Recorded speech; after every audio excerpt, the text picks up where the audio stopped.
Yeah, pretty good. yeah. I That's switched from, it, Alex. Bro, you already finished that whole tenor? Yeah. Look what I got, my guy. I cannot wait for the Scott Salas in the neutral zone kidney so campaign. Decadent ales, Snowball. It's imperial stout with coconut, chocolate fudge, and Madagascar vanilla beans. I gotta try that shit. Hey yo, that we do. Oh, All right, Dave, I'm gonna remove you like we did last time. Oh my god. Is it good? Oh my god. Yo, real quick before we get started, because Zach wasn't here. Oh, Zach, when we do the intros, we decided on an order. So it's gonna be Daniel, Scott, me, you. Okay. Easy peasy. Yeah. Sound good? All right. I also decided that your pinky ring looks gay. Thank you. It was my I also grandpa's. decided, why did it not mute us? And why isn't it playing music? Yeah, it's not playing music either. Oh, Oh, interesting. we You got got the problems. Got the wrong one. The Yeah. wrong Oh, kid we know. Thank died. you, Adam. Thank We you, know we're Adam. live, Adam. Yeah, we we're went chilling. live early. I have the Kings game a Guess little I'm too at the loud intro. here. I don't know. Why is it not fucking working? The wrong Hold on, kid I'll just put the other died. one. Hold on, I'll just put the other one. Adam, Alrighty. we went live early on purpose. We're just gonna pick it off. Hold on, I'm gonna use one of these old ones. I'm gonna get it fixed so we can start doing the goals again. By the way, Oh, Dowdy took that right in the chest. We're just unprofessional like that, Adam. Zero yeah, production have value. you not joined us here? Yeah. Dude, You're used to it, Adam. I fucking love Kel Clegg, dude. Clay's aight. Kelly Klagui. Clegui. Clog. Let's just upload it real quick. There we go. Meanwhile, connected back on and rushing back out with it is Sorelli. Plays it back in and goes burrowing in after it. Pumped it on further and continued to work. Coming by now is Goodrow. Goodrow around behind. Oh, it's Sorelli! Scores! Or does he? Yes! Sorelli has scored in overtime. And the Tampa Bay Lightning are going to the Stanley Cup Final.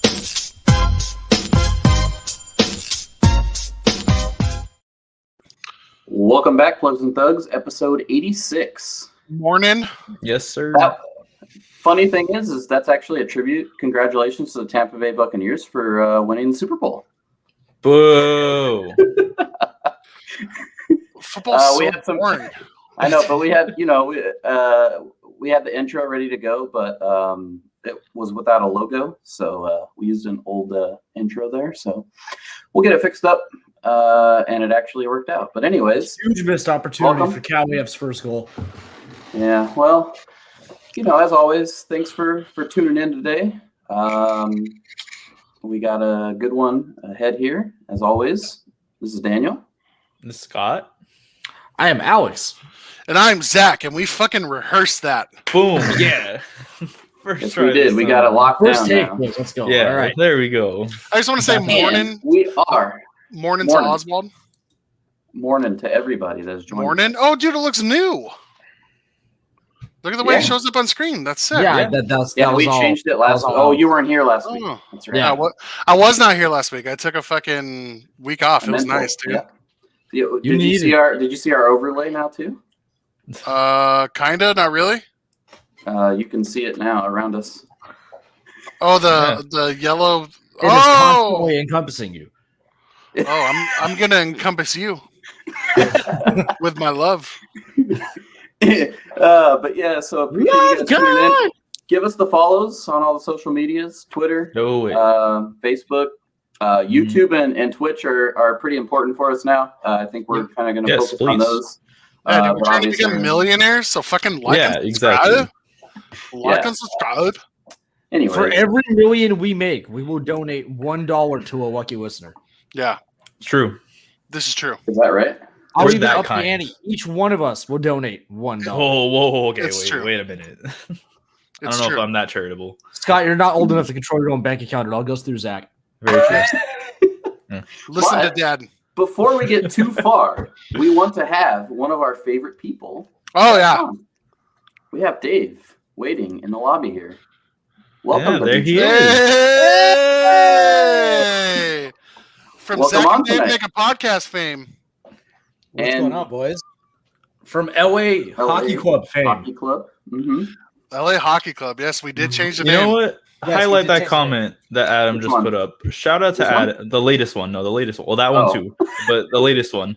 Shout out to Adam for giving us free views on Yeah. Twitch. Shout out to Yeah. him. Love it. Appreciate YouTube Shout it. out views to anyone and giving Twitch out free views. views. For real. And I am going to Let's get say, closer to partnership, boys. I'm also True. going to say, fuck Millsy, because I'm sure he's going to tune in. And he said that we removed the at everyone ping for the show, but it's only, we removed it because this is in the neutral zone, not the media show, which will ping everybody tomorrow. Yes. My 6:45 game, I was playing with Millsy on right wing and Berkey at center. We was cooking. I was on lefty. Nice. Dude, and my OCHL team started 6-0, bro. Let's go. Minnesota Gophers, baby. Oh, all right. All 6-0? right. Okay. Yeah, Free 6-0. shout out, huh? What's the talent like Oh. in that league? Free shout out. It's not bad. I mean, some of Is that what we're doing now? some of the top players in our league play over there. Okay. Oh, I okay, know. okay. Fuck yeah, dude! This is intense. This is entertaining. What, this game? Yeah, Viral wants our podcast to end early so we can play chill. Oh, I don't have click privileges, dude. Why? Hey, my guy. Keep trucking. Keep trucking. Keep on trucking. Keep trucking. All right, we got some fun topics to get into this week. Thanks again, Yeah, we do. Dave, for coming on. Thanks for having me, man. Please tell me we're going to talk about the fucking shit show in Columbus. We're going Oh, to talk we about a will. lot of things about Columbus. We're gonna start with the shit show in We're gonna Columbus. start- Hey. How Yo, about, man. how about before we get into any of that, how's your meniscus, Dave? Oh, Mm. so for those of you that don't know, I don't I know. tore my meniscus merely by walking. I seriously just took a bad step and my knee crumbled beneath me and I tore my meniscus, long story short, but I am feeling better. Damn.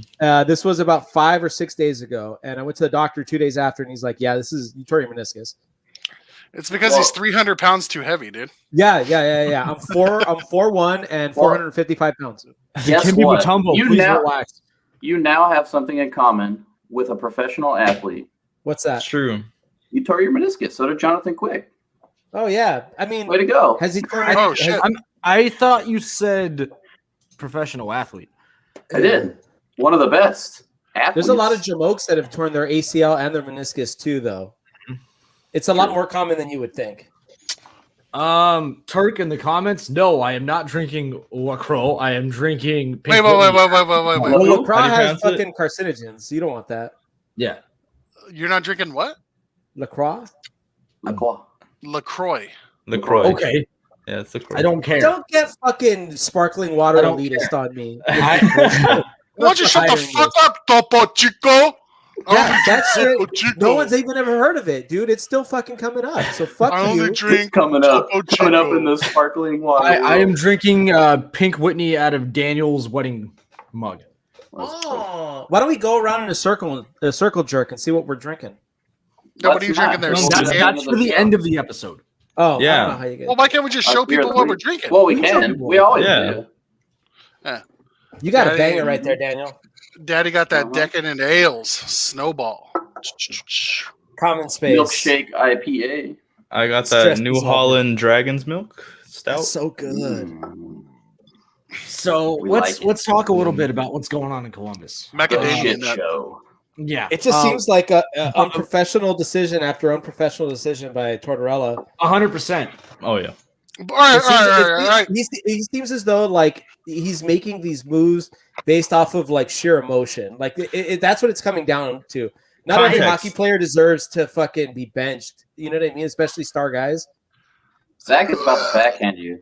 Well, all right. To play devil's advocate, you can't let Uh-huh. people come in who are superstars and dictate how you coach a team. Hold on. You guys are jumping way into it. We haven't even prepped for Context. the What people. happened, guys? Context. What happened? We Let's always start with PLD. context. Well, we already talked PLD. We Yeah, talked we about talked PLD about last Well, week. talked about the trade. Dave didn't get to talk about PLD. Okay, Well, Dave, that sucks. go He's ahead. not on Go ahead, and accident. we'll give you That a guy 30 just second looked- soapbox. PLD looked like he was super fucking unhappy. That's just not the way you go about it, though. His last shift at Columbus was fucking straight garbage and a joke, and I'm surprised he didn't get fucked up by one of his teammates in the locker room. With that being said, I'm glad he is in a new situation in Winnipeg. It sucks for Laine because it seems as though Laine is not a fit there whatsoever. It's really we obvious. said that They're from like the start. 2 fucking games, Oh, yeah. and it's really like there's no place for him there. But yeah, it's just I don't know what the problem is. Is it Torts? Is it the guys that are coming in, or the guys that he already has? Is it the culture? What's the problem there? So I mean, I think we'll hit. This is an interesting topic because I think we'll have some different Really is. opinions on this. But yes, we'll start it with the actual facts. Patrik Laine was benched the final 26 minutes and 19 seconds of the game yesterday. After having a very impressive game the night before. Dustin Brown's second goal of the night. Sorry to interrupt. No worries. Is that the tiebreaker, right? Have some goddamn class, bro. That's why I was cheering and shit without even saying anything. God. I could see the boner in Zach's pants without seeing the boner in Zach's pants. You don't have an electron microscope, bro. Get out of here. Bro, what do you think these glasses are, dog? Warby Parker. Obi Trice. No names will get Give it. me. Oh, fuck. He went that far. So Columbus. Let me take a drink. God damn. Oh, yeah. But yeah, so Patrik Laine basically benched for the last half of last night's game. After having a nice game, the day before or the game before. But that gets us into an interesting topic, and I think we will have differing opinions on this. I mean, Adam, I'll start it off with his. So Torts doesn't give a fuck who you are. If you don't play D, you don't play. Who I got wants a to question kick it for off that here? though. I have a question. Like, okay, at what's the cost then? Are you going to disgruntle a guy who's not naturally the guy who plays defense? Are you going to disgruntle a guy who could very well score 30 goals for your team? In Like, all it doesn't make sense. fairness, we say it doesn't make sense, but that's exactly what Barry Trotz did with Alex Ovechkin. Yeah, dude, and then True. look what happened to him. And he turned Ovechkin from possibly the greatest goal scorer into the history of the NHL into one of the most elite forwards, period. With one of the most. I'm not saying his No, I two-way agree. game. I'm He's not one of saying the his most two-way physical game is forwards. phenomenal. Physical Yeah, he's- forwards, that's He's physical, yeah. but his two-way game is not phenomenal. That's what I'm saying. I'm not saying his two-way game is He phenomenal. plays defense. But his playmaking But he did ability not has before. really shown the last few seasons. When you look at guys like I'd agree Jacob with that. Donovan, he has really stepped up. Now, here's the thing. I feel like the PLD Laine trade was kind of cursed from the get-go. Yes. Because there was a lot of teams shopping for both teams, right? So what it turned into was a trade of necessity. It was we know we need to move PLD, we need to move Patrik Laine. We're gonna wait for the best deal to come through. And it turned into, okay, this guy needs to move now. Fuck it, ship him for Laine. And I'm sure there was something similar going on in the Jets locker room because Laine's minutes were diminished, although there was nothing in the media about it. There has been for 2 years. Exactly. And I feel Winnipeg is going to win this trade because PLD is coming into a reduced role, right? PLD is not the future number one center of that team. They have Cole Perfetti coming up, and they have Mark Scheifele. Mark Scheifele is one of the top 5 centers in the NHL. Agreed. There is no way that PLD, even in anyone's eyes, is going to challenge for that number 1 C role. So there's less stress on PLD to perform. You look at Laine, and Laine is coming in as the spiritual heir apparent to Artemi Panarin, who was the only good thing to happen to the Blue Jackets franchise in like the last 5 or 6 years. So you got all the pressure on Laine's shoulders. Sweeping the Lightning. Yeah, true. Along with, but that was when they had Artemi Panarin. True. Yeah. So all of that comes with, obviously, Torts is your coach. Torts doesn't give a fuck. I was going to bring up Viral's comment. Torts doesn't give a fuck. Torts is an old school hockey coach. His thing, and I don't know if you guys remember, just to harken back really quick to Josh Anderson a few years ago when Torts was giving him like 4 or 5 minutes a game. Yeah. And then all of a sudden out of nowhere, his minutes jumped to like 8 to 10 a game. And he was like, he was fucking around with some really stupid people and I wasn't a fan of it. So I benched him and now he's matured. So now I'm comfortable playing. Yeah. I remember I feel like Torts, again, we're not in the locker room. We don't know the conversations they have in depth, right? Yeah. I feel like even though Torts is hard on his players, he tries to be the team dad in a way too. Yeah. And it's just tough loving because he puts forth a lot of effort and he wants his players to all put in equal effort regardless of their capability or their skill level. Yeah. But I do feel like with the modern NHL and a lot of the modern personalities coming in, that is a way to push talent out of your locker room and off of your franchise, which brings me to Viral's comment, which is, dude, Roslovic and Laine both wanted 6 to 7 year deals, which is huge for the organization. And Torts fucked that up. If Columbus wants them back long term, Torts has to be fired. Koivu survived in Minnesota, for fuck's sake. I disagree. I don't think it matters who the coach is. I don't think Columbus is a sustainable market for Patrik Laine. Maybe Roslovic, but I don't think Laine is going to want to stay on a team like that. Laine, like Dave said, doesn't fit that system. I mean, just the simple fact that we talked about it last week. Yeah, exactly. Alex, we said he literally went from Winnipeg to the Winnipeg of the United States. Yeah, he wanted to go. He wanted to go somewhere else. The quote was PLD wanted out of Winnipeg, and Laine wanted out of Winnipeg. PLD wanted out of Ohio, so they got traded, and PLD went to Canadian Ohio, and Laine went to American Winnipeg. All right, so now it's my turn. What's so bad about Ohio anyway? Now it's my turn. All you fucks have been rambling on for like a good 5 minutes now. Okay. All right.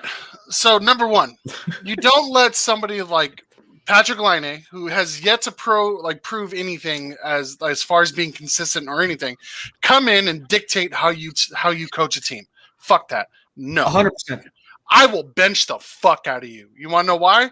Because you're not doing anything to help out the team. You're not back checking. You're not doing anything like that. If anybody's helping anybody out on the in that trade, it's Jack Roslovic, dude. Kid has been phenomenal. Yes. Lights out for him. Yeah. Give him all the ice time. Fuck Patrik Laine.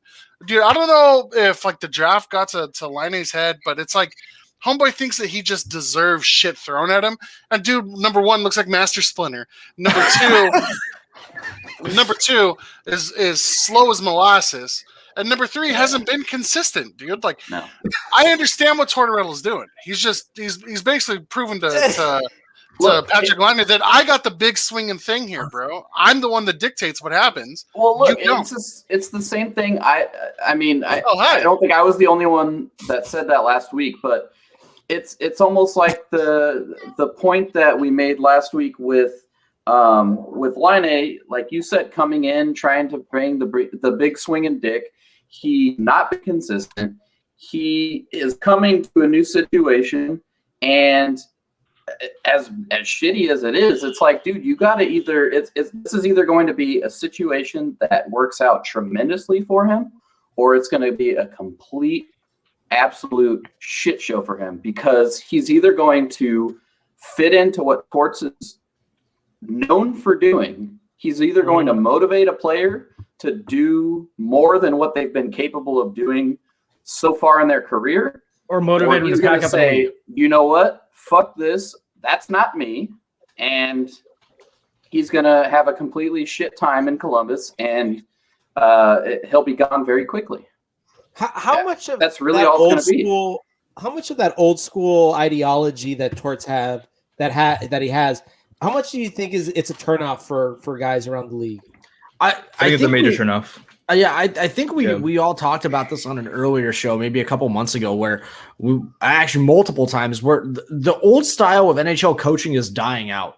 You almost have to be softer with these newer players coming in because the agents are being softer on them. You know, they're being cared for in a completely different way than professional athletes used to get catered to. And that's not hockey, that's every sport, right? So with that, and I think Buffalo. So people are nicer, is what you're saying. Yeah, but that's what I'm saying. But essentially, what he's also saying is that hockey players are a little more sensitive nowadays. Who cares? I don't think it's a sensitivity thing, dude. I just think that a lot of people are realizing that the beat them into submission tactic just doesn't work with this generation. Exactly. Then what ends up happening is what happened here in LA. You get locked the fuck out of the locker room on a road trip after a loss. Well, here's the thing, dude. You know, like we're all in our 20s to 30s. Like we all got beat as kids, but that didn't define us as who we are. If anything, it made some of us more rebellious when we were in our teen years. You got to remember, these dudes are grown ass men making millions of dollars, but a lot of these guys are still teenagers. Yeah, that's true. You know what I mean? You also have to remember, a lot of players are seeing their coach now as their peer. They're not seeing their coach as their boss necessarily anymore, like it used to be. A lot of these people are seeing coaches as like not one of them, but like, you know. But that brings up an even more interesting. That, Scott. I mean, it brings up even more of an interesting topic, though. It's like, I mean, what works better? I mean, at this point, the catering to we've seen it. We pick and choose when we want to do it. We pick and choose when it's okay. That's why I think a coaching staff is super important, because you have a head coach that's being bad cop, you have an assistant coach playing good cop, and then you have like a strength and conditioning coach playing somewhere in between both of them. You know what I mean? Yeah, that's why a coaching staff is so important. I don't think Torts, by all accounts, it seems that Torts has a solid bench crew with him that can maybe take on some of the brunt of these dudes being pissed off. But man, I do not know what the hell's going on over there. I wish them all the luck, but I mean, Torts is going to have to change his attitude, or 100%. So here's the thing: is you look at our previous 3 Stanley Cup champions, so like the beginning of the modern era of the NHL, and all these coaches have one particular thing in common: be it St. Louis, Washington, Tampa. They are all player coaches. Yep, they've all been referred to as player coaches, which harkens back to what Daniel just said, or Scott just said, that a lot of these teams aren't looking to their coaches as superiors anymore. They're looking at them as part of the locker room, right? Yeah. So maybe even a vessel to get to something bigger. You know what I mean? That's how success thrives in the modern NHL. It's a unity thing, not a I'm gonna beat my ideology into you till you play the way I want. I've also heard it this way too, though. Like what they were saying about Todd McClellan, right? Is that, you know, one of the things that he's like great at is being dad. You know what I mean? Like, that he's the person that these kids can come to for pretty much anything. You know what I mean? And talk to him about anything. But he's also tough on you as well. And that's, you know, that's what I think is. Yeah, I think that's what's becoming the norm now, right? Is exactly what Alex says. Like, these coaches aren't here to beat these kids into submission. Nobody wants that, dude. Like, I mean, as adults, as older men, like even like bosses, we don't want a boss that's gonna like drill us into the dirt and stuff like that. Like, why would you want like someone to lead you like that? Right. But disenchanting. Well, I mean, disenfranchising. I'm going to agree with you partially, because the only reason I'm saying that is because I think you have to find the coach that has the right balance for the right locker room. I agree. You can't be exactly. You've also seen the situations where you have these coaches that are just player coaches and are seen only as a peer and a locker room presence, and that doesn't work either, because then when something happens and they have to be a coach, you know, they don't respect the person yelling at them or telling them what they needed to do. So that, I mean, that's why you can't beat them. You have to have the balance. And exactly. At this point, I don't know. And that's the thing, is I think Torts is seen like the old guard. He's seen as somebody that just, you're playing my way or you're not playing at all. And it doesn't really work anymore. And I feel like with some guys, it just doesn't work on everybody. You know what I mean? It's a feel like team the pick and choose who you do this with. Exactly. Yeah. So it's a situation where it's like every player is their own individual. We know this. Right. Like every player is they're an individual human being. They like certain things, they dislike certain things, like different ways of teaching. And so as a coach, you can't just say, all right, well, I'm going to do this one way and it's going to work for all of my players in the locker room. And it better work for all of my players in the locker room. You have to find, like Daniel said, that balance of like, okay, let me treat this player this way, and then if another player needs a kick in the ass, then treat him like that. Beer. I'll be right back. This Chubb. I agree. Oh, that was a good one, dude. That's not a good one, dude. What was that? I didn't see what it was. I don't know. That was a hey guys, and then something else. Razor, that it's I a can't Razor Guts. What's up? No. I was charging my headphones. I agree with you, Scott. I mean, You go charge it in your room. I feel like we've been having this conversation, like almost doing the same segment over and over again over the last year. It started with Bruce Boudreau, then Mike Babcock, and I'm just going to reiterate the same point. The old guard of legendary NHL coaches are dying out because their coaching style does not fit the modern NHL. Yeah, that's true. And we didn't even get to the part. I mean, there was a joke with it that I'll follow it up with. But, I mean, again, part of the whole Columbus saga, you had Mikko Koivu randomly announce his retirement today. What was his reasoning? I haven't seen any reasoning. So here's the thing that I don't know if you guys are aware of, because I was reading an article about this when he signed, because I was like, what the fuck? Mikko Koivu's playing? I thought he retired. Their general manager convinced him to come out of retirement for one season to help mentor these kids. So if this team on paper was projected to do much better than they are. I feel like if a player that's already mentally checked out looks at the situation they have and just decides, okay, that's it. I don't feel like being a part of this. I don't necessarily feel like it was, like, oh, there's some other locker room drama we don't know about. I just feel like this is a guy who's already mentally checked out of his career and is just like, all right, fuck it. If we're not going to do anything, I'm just going to go home. I have a quote from Koivu if you want me to read that. Yeah, go for it. Yeah, please. Because Byron just said if you look at the reasoning, it's pretty much Torts. Yeah. So he said, this was not an easy decision for me as I have loved every minute of my short time in Columbus and really hopes to be able to help the team accomplish its goals this season. But the bottom line is I haven't been able to get to the level of play that I need to be my true self and fair to my teammates. So the time is right for me to retire from hockey.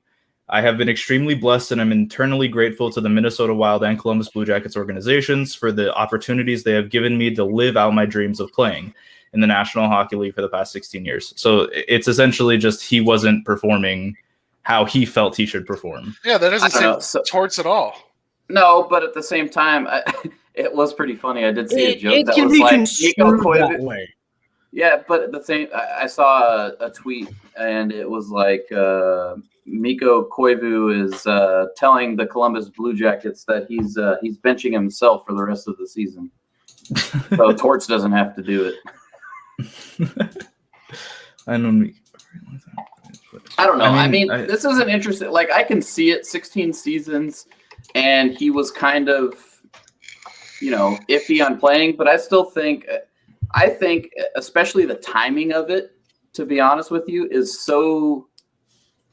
enough for me to think Koivu's coming to a situation where he thought it was going to be something that it wasn't. I mean, like, he probably thought he was going to help continue to mentor PLD. Yeah. And then you had that situation, and now you got Laine getting benched yesterday, and then all of a sudden today he feels like I haven't lived up to, to my ability. I mean, you're in year 16. You're coming there to be a mentor. Yeah. You don't need to be, that fantastic player or anything like that. Nobody's going to say that, especially as a veteran, like Matt's saying in the comments. I mean, you're not going to sit there and say, yeah, fuck Torts, I'm out in year 16. You're going to say, like, beat around the bush and say, I can't perform to my ability. But you're coming there to be a mentor. If you're there to be a mentor, you play the season out and mentor those players. But he's not mentoring the players that he thought he was going to mentor. And now you've got both stars or, potential stars, whatever you want to call them. PLD, you got Laine that just got traded there, and both of them have been benched essentially within the last 3 weeks. It's like, that's a situation you're not expecting to go to. It's fucking crazy. So it's just kind of interesting. What happens to make things right in fucking Columbus? I mean, honestly, at this point, like, I thought, like, I'm not completely against. Like, I understand it doesn't work. I know with some people, like we said, it works for some people, Torts style and everything like that. But I do think we've talked about it for the last year and a half. The old guard is going away. His style doesn't work.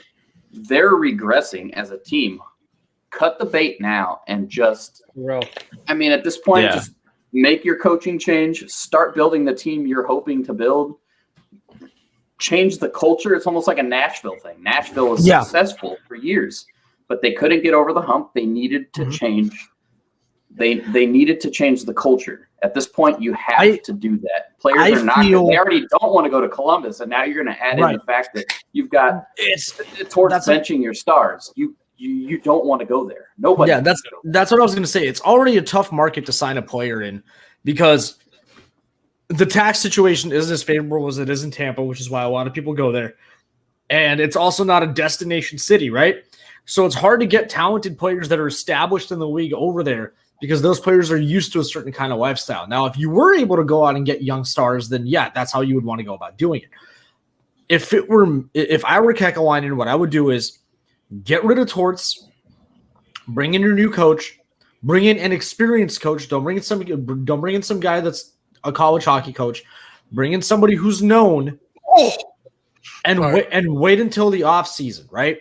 Mm-hmm. Once you get to free agency, see if you can land those players and give it another season to see if you can make that step into the playoffs with the roster you have.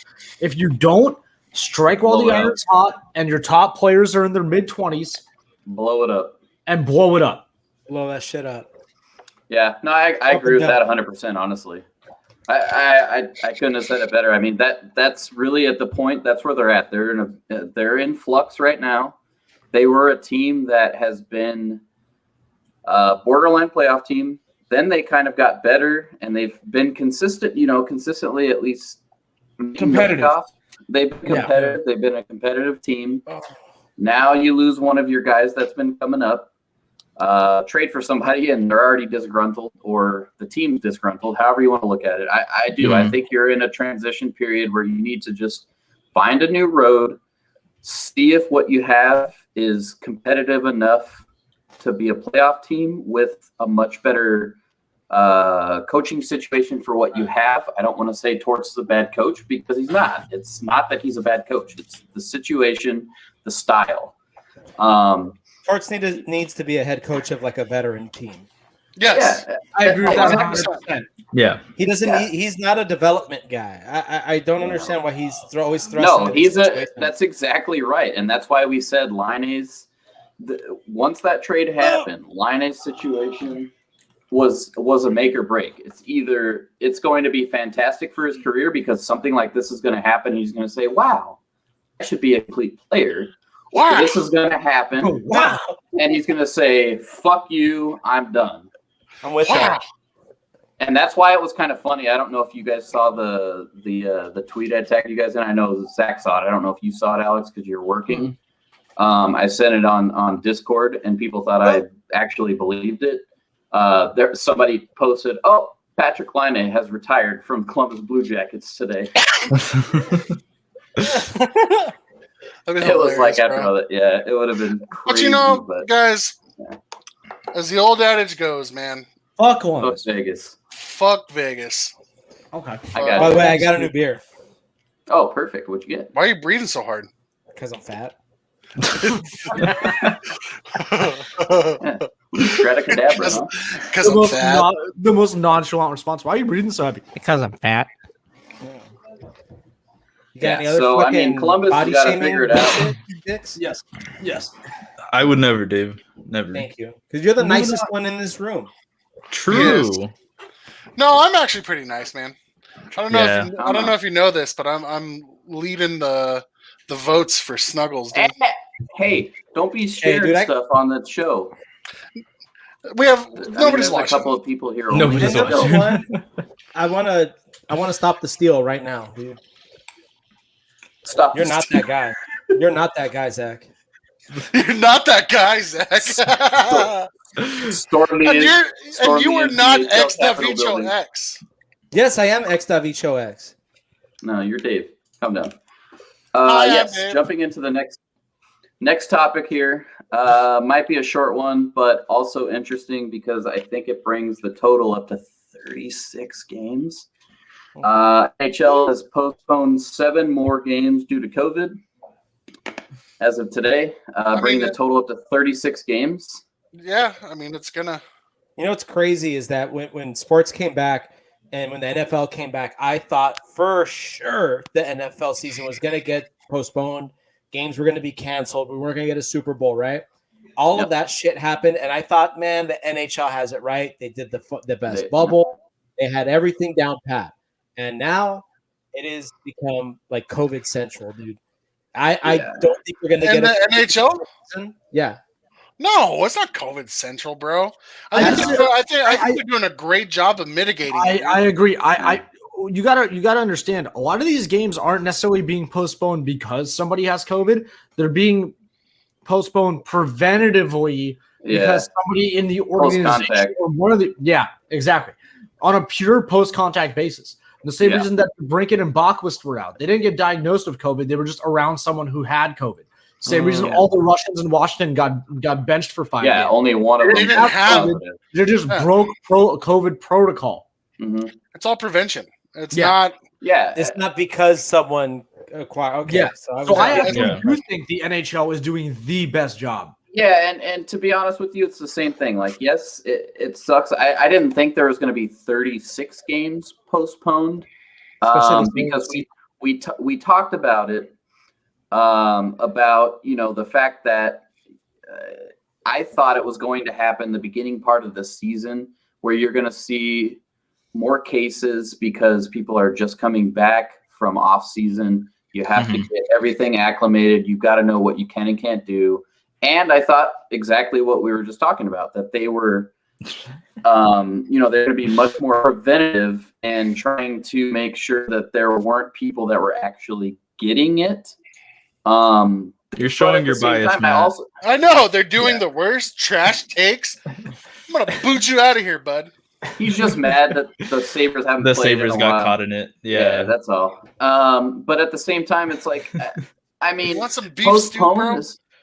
It's a little bit different. This comes down to the same situation. You have to compare this more to like the MLB because they play so much more than the NFL. 100%. The NBA was in a bubble, just like the NHL was. They've had the same similar instances. They haven't had to postpone games because luckily it's only been a couple of idiots over the weekend. But the NHL's being a lot more careful about it, considering now the NBA also just said that they're going to have an NBA All-Star game, and now people are coming out and saying, I don't know why the fuck we're doing this. But you look at it from that perspective, and you're like, you have to see the NHL as being much more careful about it. Although they're postponing these games, the way that they scheduled them, I mean, it's going to be easy to go ahead and make them up. And all they're doing is pushing them by days. I know there's a series coming up, 7 straight games now between the same teams because of postponed games. Yeah. But, I mean, you're playing the same guys anyways. Yeah. Now you got Giroux and Sanheim. I got Giroux and Ristolainen on my fantasy team. And both of them are going to be out for COVID protocol. Beautiful. Thanks, Matt. Thanks, Matt. Yes, Matt, but you're talking about one team also. Guess what? That means your team management is terrible. The NHL is handling it correctly. We're talking about the NHL as a whole, not the your organization, not the teams individually. Not the Devils.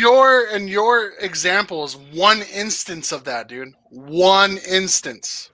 Yeah, you have one out of 30. 30 teams. 3 teams have been absolutely obliterated by it. Dallas before the season started. Yes.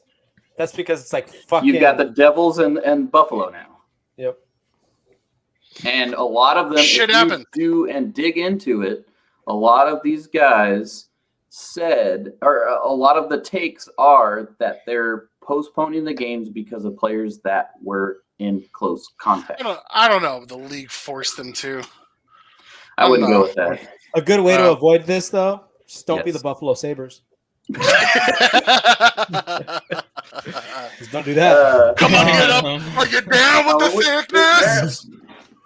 Some other interesting news. TSN Radio randomly shut down with no warning all across Canada the other day. I heard about this on Twitter. Today, right? Wasn't it yesterday? It was yesterday, I believe. Oh, damn. Yeah, yesterday or today. TSN just shut down. They didn't tell any of the employees. They just they shut down the radio network like it was going on. I'm pretty sure it happened either late last night or this morning because there were tweets going all over today between reporters saying like, I can't believe they did this. Somebody was even saying like, I can't even use the hashtag, what is it, Bell Let's Talk anymore because it was started by the TSN parent company. And whatever they did completely like fucked all these people and it was out of just complete surprise. They shut it down. Like, how do you do that to your employees after they sit there and say like, oh, let's support, mental health. Let's support all of these people that are going Daniel, through they everything. say all that while they wipe their tears away with $100 bills. True. They don't care. They don't care about those people. They'll get someone younger and cheaper to do it. Yeah. Wait a minute. Did you guys just see that move that Velarde pulled on fucking? Oh yeah, Hold Jones. Yeah, he's gonna get arrested for undressing for Marty Jones. I know he didn't.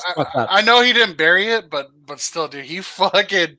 You got to read that though. Yeah, right before that, what a save by Cal Peterson on Ryan Donato. Come on. Oh yeah, going to his side. I can't see it. I have to turn around, so when you see me do this, I'm watching. Oh yeah, you're watching a big In-N-Out burger. Velarde almost took over that whole fucking. How does that make you feel? With the busted nose. He made a great play defensively. He had a great offensive chance, and then a fucking hell of a shootout chance. Nice. He needs better wingers. He needs better wingers. He just needs to gain more muscle. Dude, he can't. I was about to say like 20 pounds of muscle this offseason. Yeah. Ron Hextall hired by Pittsburgh. Brian like Burke it. also hired as the AGM. I like it too, bro. I feel like Ron Hextall's a great GM, but he's also a GM that's not afraid to make the moves that scare other people. And I feel like that's what they've been missing. I was talking to somebody in our Discord the other day that was saying that they should trade Watang and Malkin. And I kind of agree, but also this team is still competing. No, so basis of trading Malkin and Letang. Somebody shit on me in our Discord earlier this year because I said that the Pittsburgh Penguins should look at trading fucking Malkin because why not? He's aging. I don't necessarily know if you guys are going to make a deep push. You guys don't have the necessary depth to do it. So fucking trade Malkin for depth. I agree with you 100%, but I feel it was fucking viral. Yeah, but fuck off, dude. I feel like. Hold on, you shit on you for that take? I thought you said that they should. This is a good take. This was at the end of like last season. I said, man, you guys should really look at moving Malkin and stuff like that. No, that wasn't viral that agreed with that. No, he shit on me for me saying that. No. Sorry, he agreed with you. He was one of the ones that said that. He's saying that this has been his take for the last 2 seasons. Yeah, somebody was talking to me like I didn't know what the fuck I was talking about. And viral was one. Bro, I don't think you don't know what you're talking about. Here's the problem, bro. Is I feel like the old guard was stuck in a mindset that we're going to be Stanley Cup competitors forever, right? Yeah, we have Crosby and Malkin, and that's why those moves never got made. Those two guys, you really should be contending every year. Not in their 30s. Yeah. But here's the thing, dude. Malkin could still be a legit number 1 C on a competing team for another year or two. Yep. With good wingers. The thing is, he doesn't have good wingers in Pittsburgh because literally all of their money is tied up in Crosby, Malkin, fucking. Yep. They still have Sheary, don't they? No. They brought Sheary back. Nope. No. I mean, I agree that well, I don't know, man. Jason Zucker to me is like he's fast, he's scrappy, but I feel like he's like a middle 6. Pittsburgh has good wingers, but the only top pairing winger they have, the only top line winger they have is Jake Gensel. Yeah. I feel like. Because Barry Kapanen has done what so far? Hold on. Well, Zucker and Kapanen are good top 6. Yeah, I like Zucker too. I think but they're not. I don't feel like they're capable of taking the game on their shoulders when Malkin and Crosby cannot. I don't know. I think Rust is good. I actually agree with Viral. I think he's good too, but I don't necessarily know if he's like, I'm going to be like a top 6 winger with fucking Malkin and Crosby good. You know what I mean? I think you might be looking at it through gold-tinted lenses on this one a bit, but I don't know, man. Fighting all our viewers today. I don't think so. I think he shits on the Penguins all the time. That's the only Viral and Matt are about to go start their own podcast just to give shit to Zach. in the defensive zone because they're being defensive Daves over here. Hey, wow! I'm right here, Dick. Sorry, bud.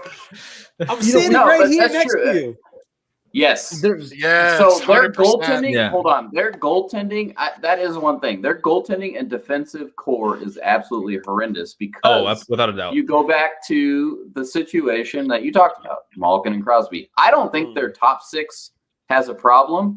It's once you get past that and into the defensive core and goaltending, you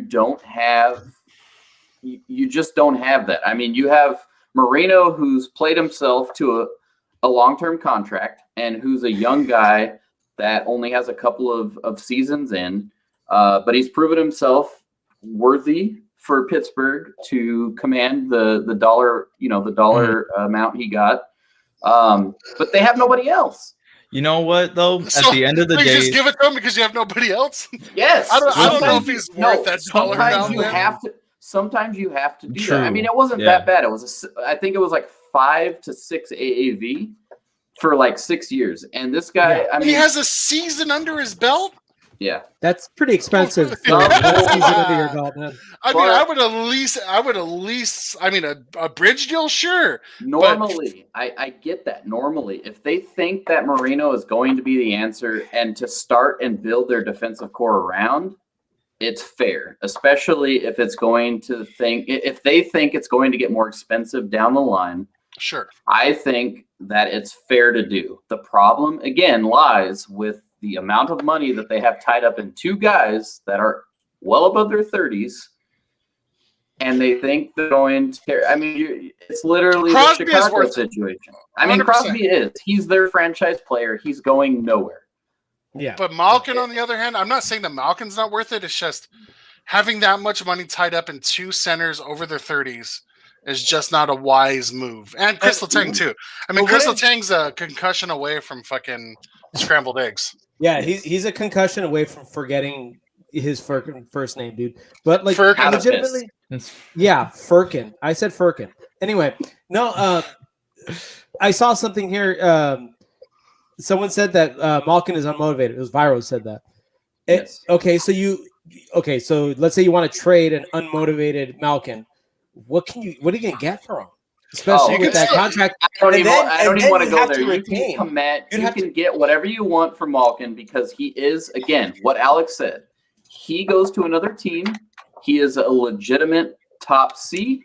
He answers lots of problems. I agree. You throw him on the top line on a contender. He has top wings, and he can get it done. I'm not worried about that. It's just the Pittsburgh situation that they have too much money tied up in 2 guys that are north of 30.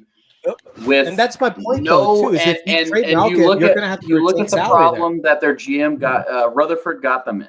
Exactly. They don't have a future, and this is exactly why they paid. Go Kings, go! This is exactly why they paid, and it's not a problem. Again, Marino has showed what he can do. I know it's a very short time, but he's shown enough to make Pittsburgh believe he's a top D-man pair there.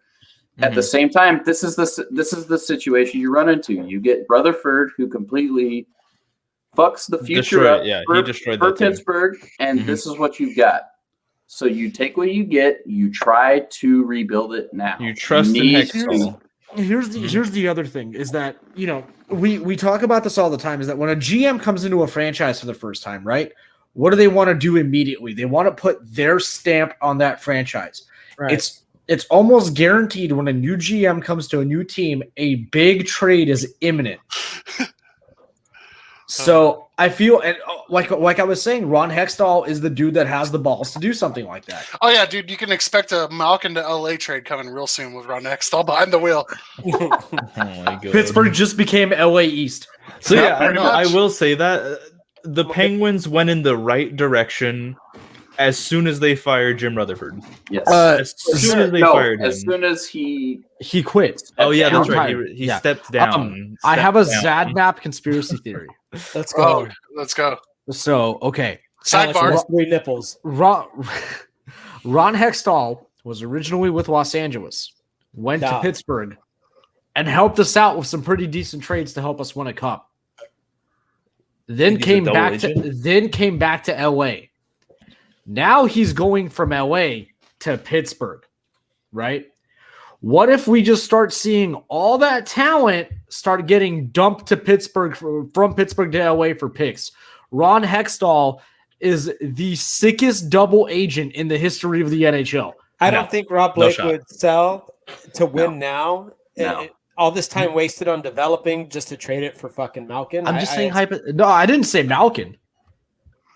With John Marino with a 30% retention for a 4th-round pick, maybe. No. Ron Hextall is not a double happening. agent. Are you drinking right Oh, now? hold What on. the fuck Yes. you saying? Yes, he is. Hey, hold on. He's drinking, and he's played way too much GM, GM mode. Franchise mode? Yeah, franchise mode with all the fucking things turned off. You fucking bullshitter, you. I forced trades, bitch. Forced trade.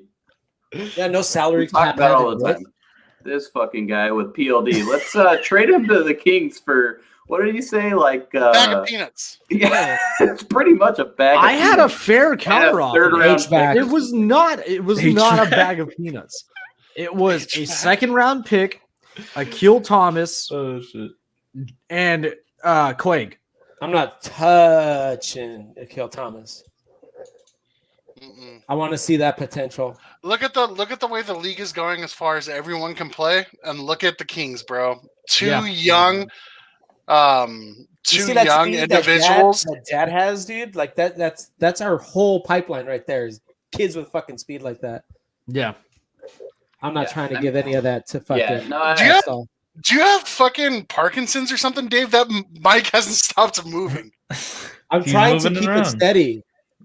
I'm trying to keep it steady, but it's like loose and it doesn't have a base.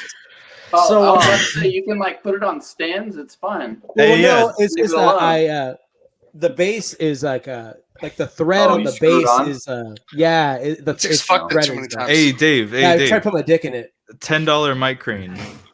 I got you. Dog, I have one in my van. I was so lazy. Unreal. PLD for a case of beer. Yeah. What case of beer would warrant that? Yeah. Well, if you ask Alex, it would be like an MGD, but reality, you need to give at least a craft. Like a Pliny the Younger or something like that. Those are like $150 on eBay. I know. There you go. In other news, Toronto had a huge week this week. Not only did they go 3-0, but they had a +10 goal differential. Jesus. Across 3 games with 15 goals for and 5 goals against. Austin Matthews scored 5 goals in 3 games, bringing his total to 11 goals in 12 games. He also scored tonight, by the way. I got one thing to say about that. 8 games in a row, the goal. MVP already. And MVP. Career right now. Career multi-coastal choking goaltender Freddie Anderson had 5 goals against in 3 games on 79 shots. I loved that, dude. That was good. That was good. But you know what they say, man? This saying goes all the way back to pre-dawn time. Don't worry, Adam. Hold on. Don't worry, Adam. We will get into that too. But it doesn't matter. Toronto. You know who's the new owner you're for talking Vancouver, about? Hold on. We're talking about Austin Matthews, who has 11 and 12. He scored again tonight, so I think he has. I think it was only once tonight, so he's got 12 and 13. 12. Oh, shit. He's got 8 games in a row with a goal, and he's on pace to score. I think they said 54 in 56 games. Yeah. God damn. If he stays healthy, over. Oh, hold on. Who picked him? Mitchell has not been playing. My ears. I'm cutting out. It doesn't Has work to stay healthy over. Mitch Marner has not been playing to that caliber, but he is not far behind. Mitch Marner also having a monster season. Whoa. Hold on. It's just Mitch Marner's frozen like on Daniel's top in faces. points. No, you're good, Daniel. I see you now. What? No, hey, real talk. What Zach said right Rose? now. Homeboy has to stay healthy. Yeah, dude. 100%. 100%. He's one fucking. He's stiff one hit shoulder away. for- Yeah, he's one stiff shoulder away from his arm completely falling off. So really quick, we're over here talking about Austin Matthews, right? Who now has 15 points this season. Let's talk about Mitch Marner, who has 21 fucking points this season. Yeah. That's I was about to crazy. say you're nuts talking about the way you said Marner's name. I was like, wait, Well, what are you talking about? He has you 21 look at- points in like 13 games. Yeah, but you look at the goal scoring tear that Matthews is on, and Marner only has 6 goals, but that's because he's busy feeding primary assists on all of Matthews' Yes. goals. Yes, 100%. Yeah. It's not like He's doing what Matthews. he's supposed to do. Like Matthews is just skating the fucking puck down the ice and by himself. Yeah. You better Nobody be touch this. when This is Austin mine. Matthews is on your line. My God. This is mine. Nobody. But again- Hold on. Austin Matthews isn't trying to be Matt when we play chill like pups. Oh, furry big man that he got egoed Yeah, Like that? I got egoed. like that. But did Yeah, I you told see? him- I told gotta him give to a come shout back. out to Brad, or AKA Berkey95. wait, let me see. Brad in the party. All right, it's time to get muted.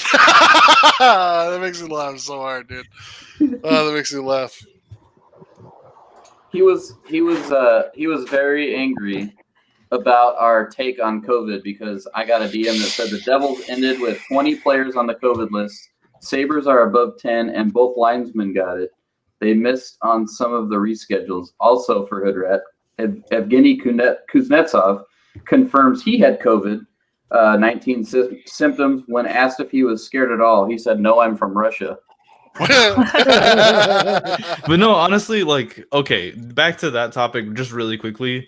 I wouldn't blame the NHL for that more than I'd blame the New Jersey Devils for that shit.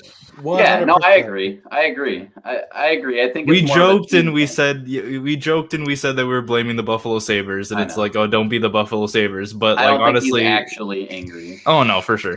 But like, yeah, I'd say it was definitely just the New Jersey Devils were being shitters. But Yeah, man. no, I agree. They Any team fucked that has to everything deal up. with this bullshit, they only have themselves to blame for it. Yes. No, I Except for the agree. Buffalo Sabres. Yeah. They're just the Buffalo Sabres. That's just what it is. it's I'm just sorry. unfortunate. Listen, as a Steelers fan who had to deal with that shit with the Baltimore Ravens, sorry to bring in football, but like, Nobody I cares. know what All the that's time. like. Come on now. I know what it's like. Nobody cares about football. Yes. Oh, So did you guys get a viral, picture in the Foosball. private chat, by the way? Viral's bringing this comment up about the Austin Matthews Marner situation. I think they just drive each other. Oh, One of I them don't know, man. scores- Dreisaitl's a hell of a lot better of a goal scorer than Mitch Marner is. Hey guys, I got a real quick question here. Yeah. Yes, but About I Austin think Matthews. he's saying that they just feed each other and they're both just doing well. It's like you've Oh, got yeah. the two guys just completely carrying the team Oh. above. I think that's what he was going for. Viral or confirm or deny, but that's what I think he was trying to say. Yeah. What's your serious question here, Dave? It's not Yes. a serious question now that I think about it.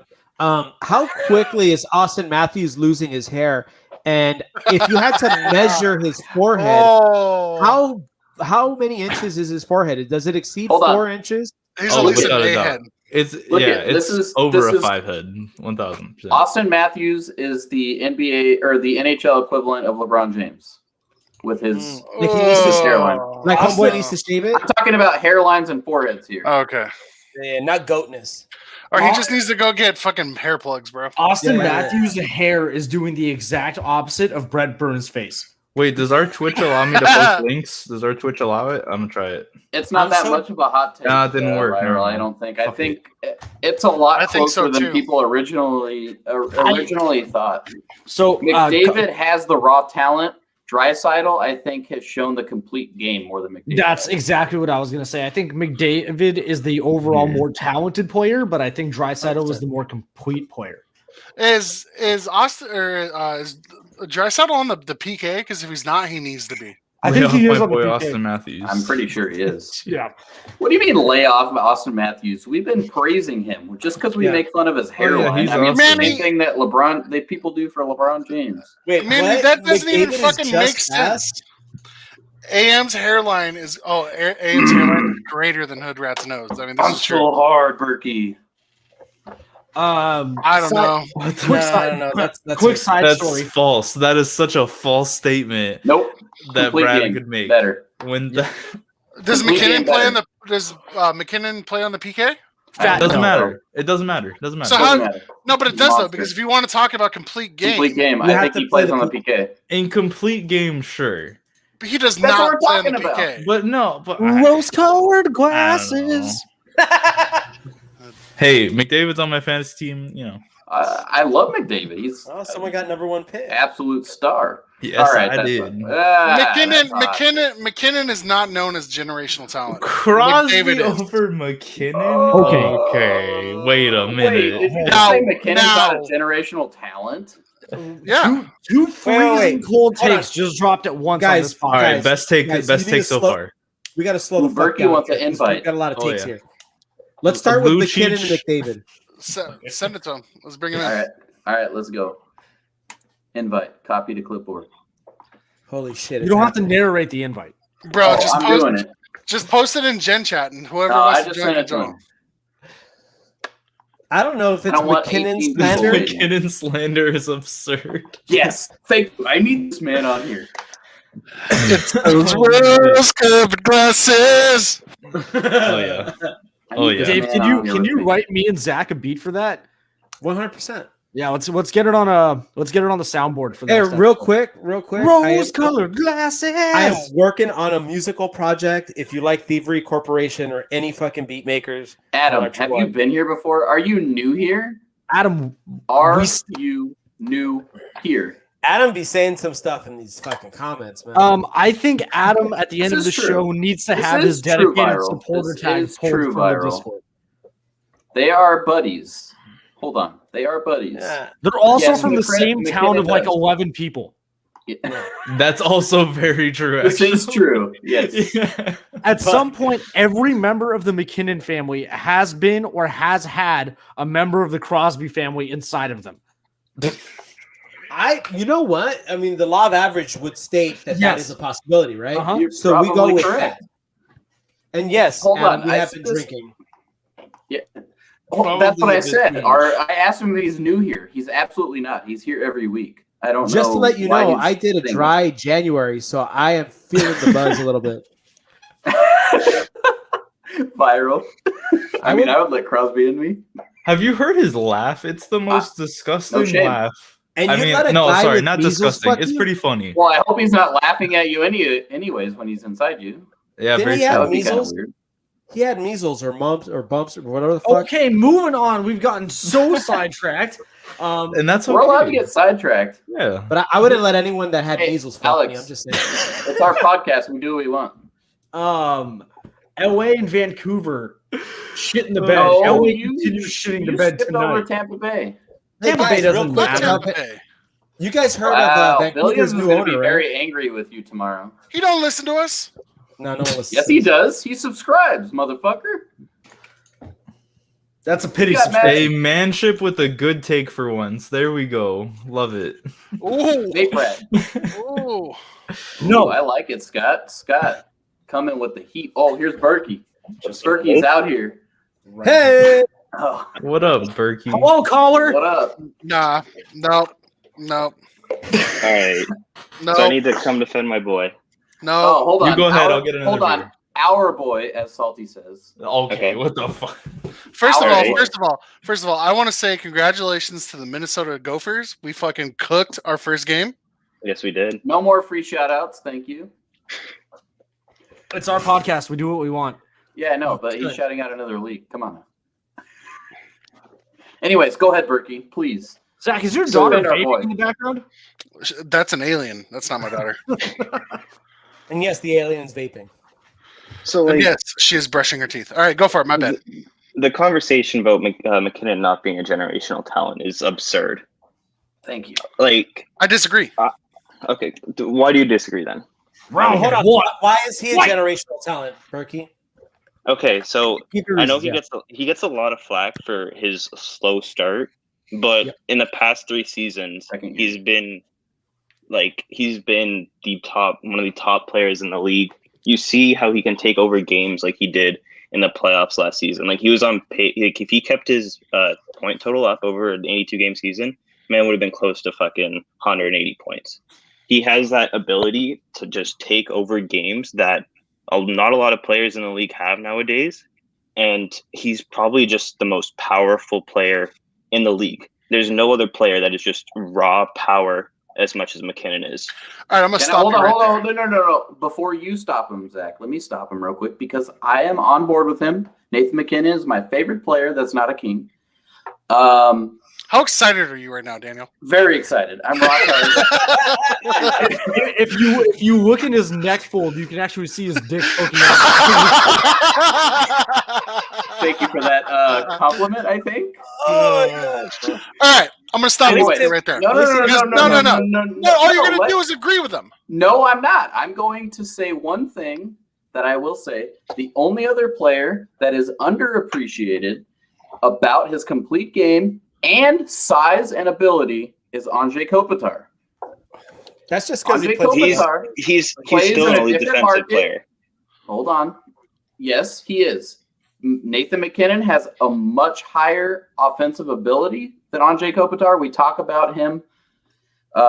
We talk about how much of an underappreciated player Anze Kopitar is with his complete game. He is a franchise star.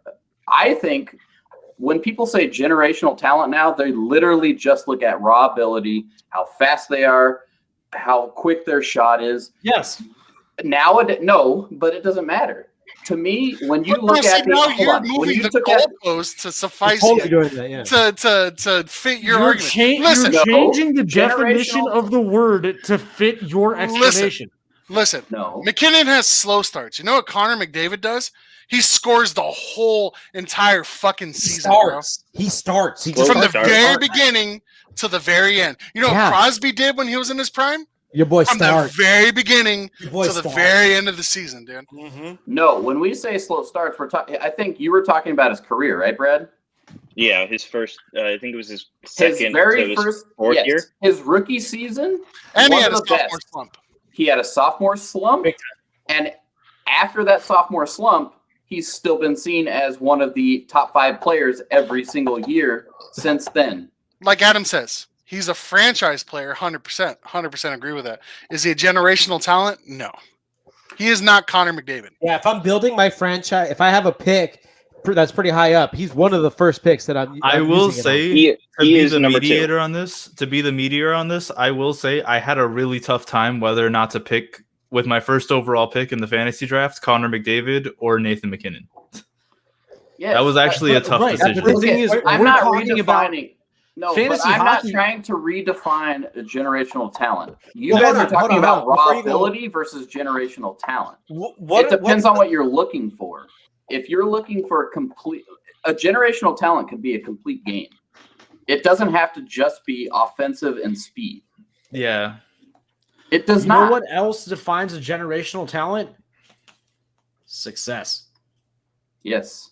And neither one of those two names that we just mentioned have had success. Has McDavid? Everybody mentions him as neither one of those names that we just mentioned has had success. Yeah, so we can't even talk about those guys, any of these guys, as generational talents now until they at least have one Stanley Cup under their belt. Yeah, who plays for the Cup favorites right now?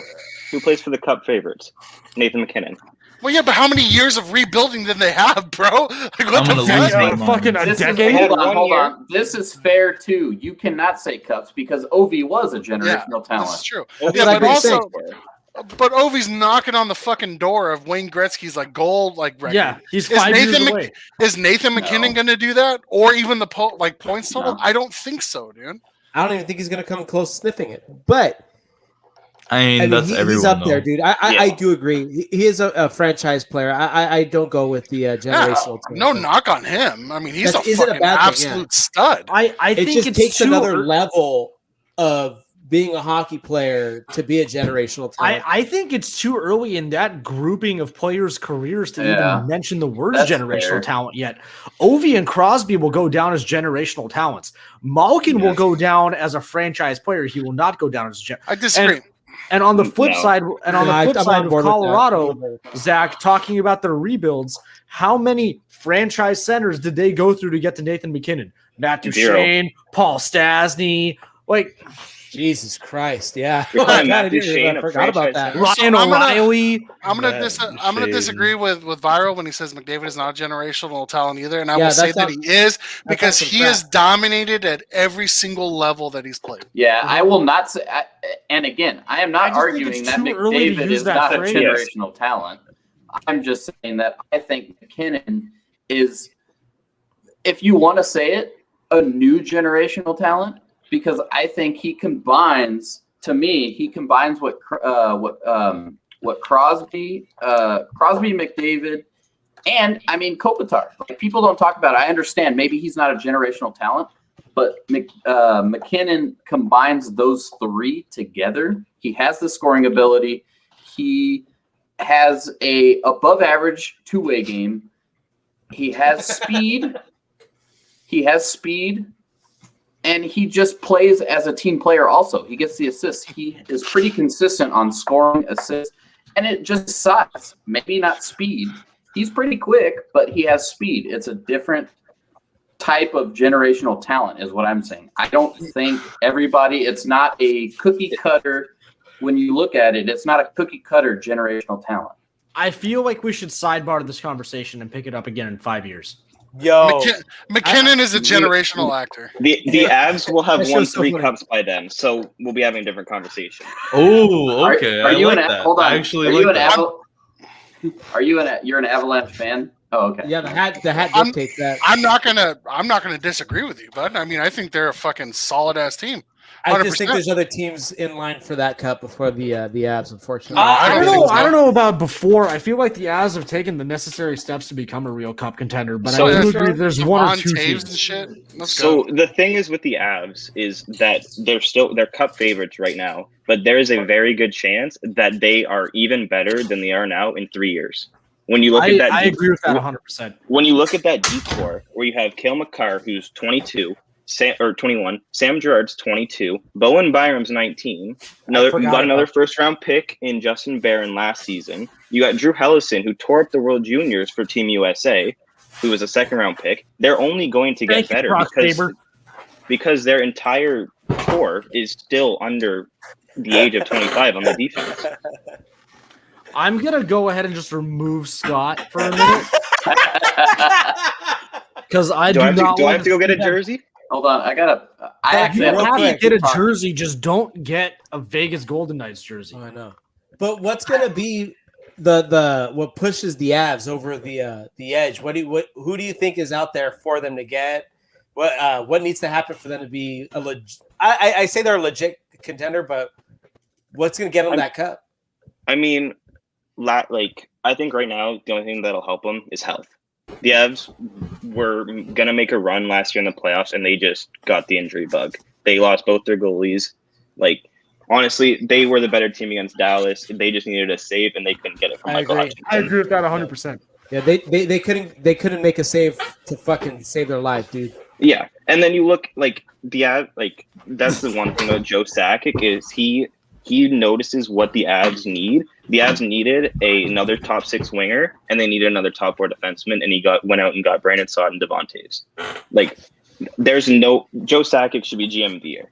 That's killer shit right there. Never mind Devon Toews. Picking up a guy like Brandon Saad as a depth forward for a cup competing team is huge. No, huge. Wasn't Brandon Saad so sought out at the trade deadline in 2016, heavily? When he went I like the Devon Toews trade better or move better than I'd say. Of course, the but move. For the depth move for a contending team, that's fucking huge. All right, let me take this shit off. I don't know what. Yeah, don't be surprised if the Avs trade for someone else to fill that 3-seat hole because JT Compher hasn't played well yet. I'm gonna be watching more Avs games now, man. All right, you should. You guys traded the wrong center. You should have hung on to Alex Kerfoot. I mean, that's fair. Curfy didn't shoot too much. He should have shot more. And I love Curf, but keeping Comfer was the better choice. But, you know, I mean, we still fleeced the fuck out of Toronto because, I mean, you can have Tyson Barrie all you want. And he's not even there anymore. Well, that's right. Oh, what do we got? Oh, boo. Boo. You know what, man? I actually like that sweater. That's like their third. That's their third jersey, I think, right? I love it. Or is that now their My home favorite. jersey? No, it's their third. I fucking love that. Don't worry. I brought our other boy. Don't worry. I got it. Oh yeah. I need a new jersey, man. I can't keep wearing my Jeff Carter jersey from fucking 2014. Don't worry, I got it. But I mean, I like how Alex is also now Furry Pools. Yeah, I was gonna say. I was literally saying that it shows your logo for some reason. I'm on board with so this. You know why? Hold on. Man. It's because it's the StreamYard login. Yeah. Oh, okay. So I have it set to my Furry Pools. Yeah. But I'm on board. Like what you guys were saying about McKinnon, man. Berkey made some great points. Zach hasn't made too many points in to combat Zach, what you're here. saying. Here you go, Zach. Hold on. Alex got it. Hey, that's not fake news, viral. That it is true. You like that, Zach? Viral, that's real for sure. Why is my camera frozen? What's going on here? I don't know, man. I don't know. We're you need me to struggling. remove you real quick? Oh, there. No, you I'm go. good now. I'm good. See, Are you guys on Hey, my internet connection? Shit? Oh, he didn't see that. I want to hear why McKinnon isn't generational. Yeah, I want to hear why. I already told you guys. I already told you. Thank you. I haven't heard a good reason.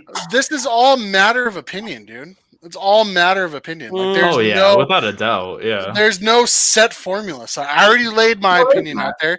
You laid your opinion out there, and nobody's right or wrong. That's why I'm sitting. I down want here someone with to be my beer. wrong. Nobody's wrong. No, I know. This I isn't don't a think that he debate. is. Zach, do you think the Colorado Avalanche have a Stanley Cup in their future? In the Yes, next of course. 5 or Oh 6 yeah, years? without a doubt. Oh, yeah. 100%. I'm pretty If sure. not this year. Yeah, didn't 3 of us pick them to win? Yeah. I I'm not think hating on Philly- I think I'm I not thought all hating 4 on- picked. I'm not hating on Colorado. I'm not hating on Nathan McKinnon, man. It's just No. It is. It's a matter of opinion on how you pick generational talent versus. Yeah. I guess I'm Excuse looking at Either it way. all through the same looking glass. You know what I mean? Like it's Teacher? silly how I'm looking at it. So Teacher, What, Yes. Alex? I have to go for the night. Oh, all right. Oh, he's about to get a pow. Yeah, There it is. yeah, All exactly. that shit you were talking, bro. It's coming Hey, back true, to bite though. you in the ass. Look at him. I love- True. And that's how you know I got him, because he goes like this. He goes, "Well, I have nothing to say to that." That was a. Anyways, Uh-huh, I'm going yeah. through just my do it chicken to any nugget. of the songs I made for you, dude. We'll wrap it up. We got your replacement here with Berkey. There you go. Everybody enjoy Berkey. We'll catch you. I'll catch you guys next week. I'll catch you Peace out, tomorrow. Oh brother. yeah. So Look I at was big gonna guy. show you, Here. Zach. Here you go. Yeah, Marc-Andre Fleury is a great goaltender. Yeah, that's why he's my favorite goaltender. But He as was the old wearing that adage jersey. goes, fuck Vegas. Anyways, we got a broke booter. He's now been booted off the episode. He's gone. What do we have left? What do we have left to cover? We actually have the LA Kings and Vancouver Canucks both going winless. Hold on. We were going to talk about it. 0-3 for the Kings last week. 0-4 for Vancouver. Both go winless. We're a fifth of the way through the season, and we've got LA living at the bottom. We've got Vancouver hovering around, I think they're fifth in the division, maybe sixth. It's crazy. Very Look, I'll tell you interesting this right topic. now, man. Vancouver's I heard- sixth in the division. Just I saying. heard- Oh, fucking they dropped crazy in. I think rumor. they were fifth when I looked this morning. I heard a crazy rumor Okay. that Tyler Toffoli is now the new owner of the Vancouver Canucks. I don't know if this is That's true or crazy. not. Hey. I did see this online though. Okay, hold on. I'm He gonna had put a this fifth up. of his goals against fucking Vancouver. Vancouver Yeah, isn't a It's surprise. nuts. They're minus 13. Hold on. Vancouver was minus 13 when I looked earlier, but they were also towards the top of, or I don't want to say the top of the league, but they're in the front half of the league in goals scored. They've just allowed way too many against. Yeah. Anyways, I do want to address this comment for viral. So I'm not saying we did not expect LA to suck ass. We all knew it, bro. Again, deep down, we assume. Look, I'll be honest with you. It's not their When time. I was on the show, No, when I was on the show the last time with you guys, we were all pretty hunky dory about the Kings. Like, yeah, man, they could really sneak in. They really could do it. And the season starts, and again, they not. No, again, at the same point, I'm not even going to say that they're not going to suck ass. Even if they sneak in at 4th, my point to this whole situation, when I picked the Kings to finish 4th in that division, there are not other teams for that 4th spot that are still that much better than the Kings. I understand we're 1/5 of the way through the season. If you look at points, they're not that far out of getting a 4th spot. No. They're not a crazy they're win, no, going to sneak in, and it's not going to be a pretty record. That's the problem with these short seasons. That's the problem with well, I don't want to say the problem. That's the situation we're in with how the division's reconstructed. I mean, think about it though, dude. Like, think about it. Like, how many veterans does the Kings have in their lineup? They have Kopitar, Brown, Doughty, Carter, Amadio, Kempe. Technically, Kempe, yeah. Quick. I mean, I put all the Iafallo rest- in over Oh, as a veteran Iafallo. over Kempe. Yeah. But still, it's all young Be right bucks, bro. It's all young is. kids, dude. Yeah. Like, this is They're gonna going happen. to go through pains. Yes, that's what I'm saying. Like, I never said when I was sitting here saying the Kings were going to make the playoffs, I said from the beginning they're going to sneak in the 4th spot because the Coyotes are not better. You have who else is in our division? That Minnesota is going to. They're not that much better. They're going to fall too. You have. They're going to have a pretty decent record if they play us more. Seriously, they're fucking us up this year. Yeah, but again, I just think that they sneak in, and that Look at doesn't this guy mean trying that to fucking troll us, bro. Kel McCarr greater than any Kings D. You're right. Like, none of us are going to argue with you. Let's say, hold on, are you going to argue that? Yeah, I mean, It's there's like- nothing I don't wrong know with though, that. dude. Like, I don't know. It's like Drew a freezing Doughty, cold take, but it isn't a freezing cold take. Drew Doughty It's a in take his that doesn't prime need to is be a taken. motherfucking stud, bro. Yeah. Oh, yeah. Drew Doughty hasn't been in his prime in 5 years. Like, No, Drew Doughty I has mean, been I agree. bad. I agree I with don't know that. about but 5 years, but the last 3 years if for we're talking sure. about yeah. if we're talking about like defensively, Drew Doughty versus Cale McCarr, like Drew Doughty in his prime, I'm taking Drew Doughty in his prime over Cale McCarr Well, yeah. defensively.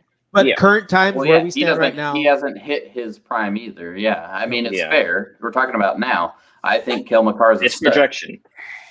Daniel, you McCarr's said- going to win a Norris. Daniel, you Probably said that, multiple. Probably You said that multiple a team- Norris. I'm sorry. You said that a team could sneak in at 4th with a bad record. Are you saying that a team could sneak in under 500 Yeah. potentially? Yeah, absolutely. Holy shit!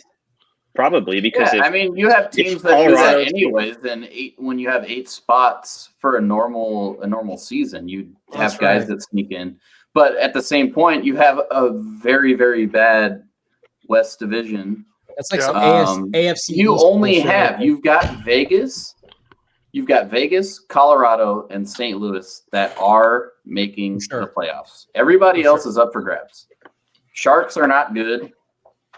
I don't know did we end up winning? I didn't even see. No, we Either took way. that. We got a Okay. point. Anyways, Sharks not good. Mhm. Minnesota Wild are not good. Real quick about the Sharks. Can you imagine being the Sharks and paying Carlson the fucking obscene amount of money they're paying that son of a I bitch? said they could not.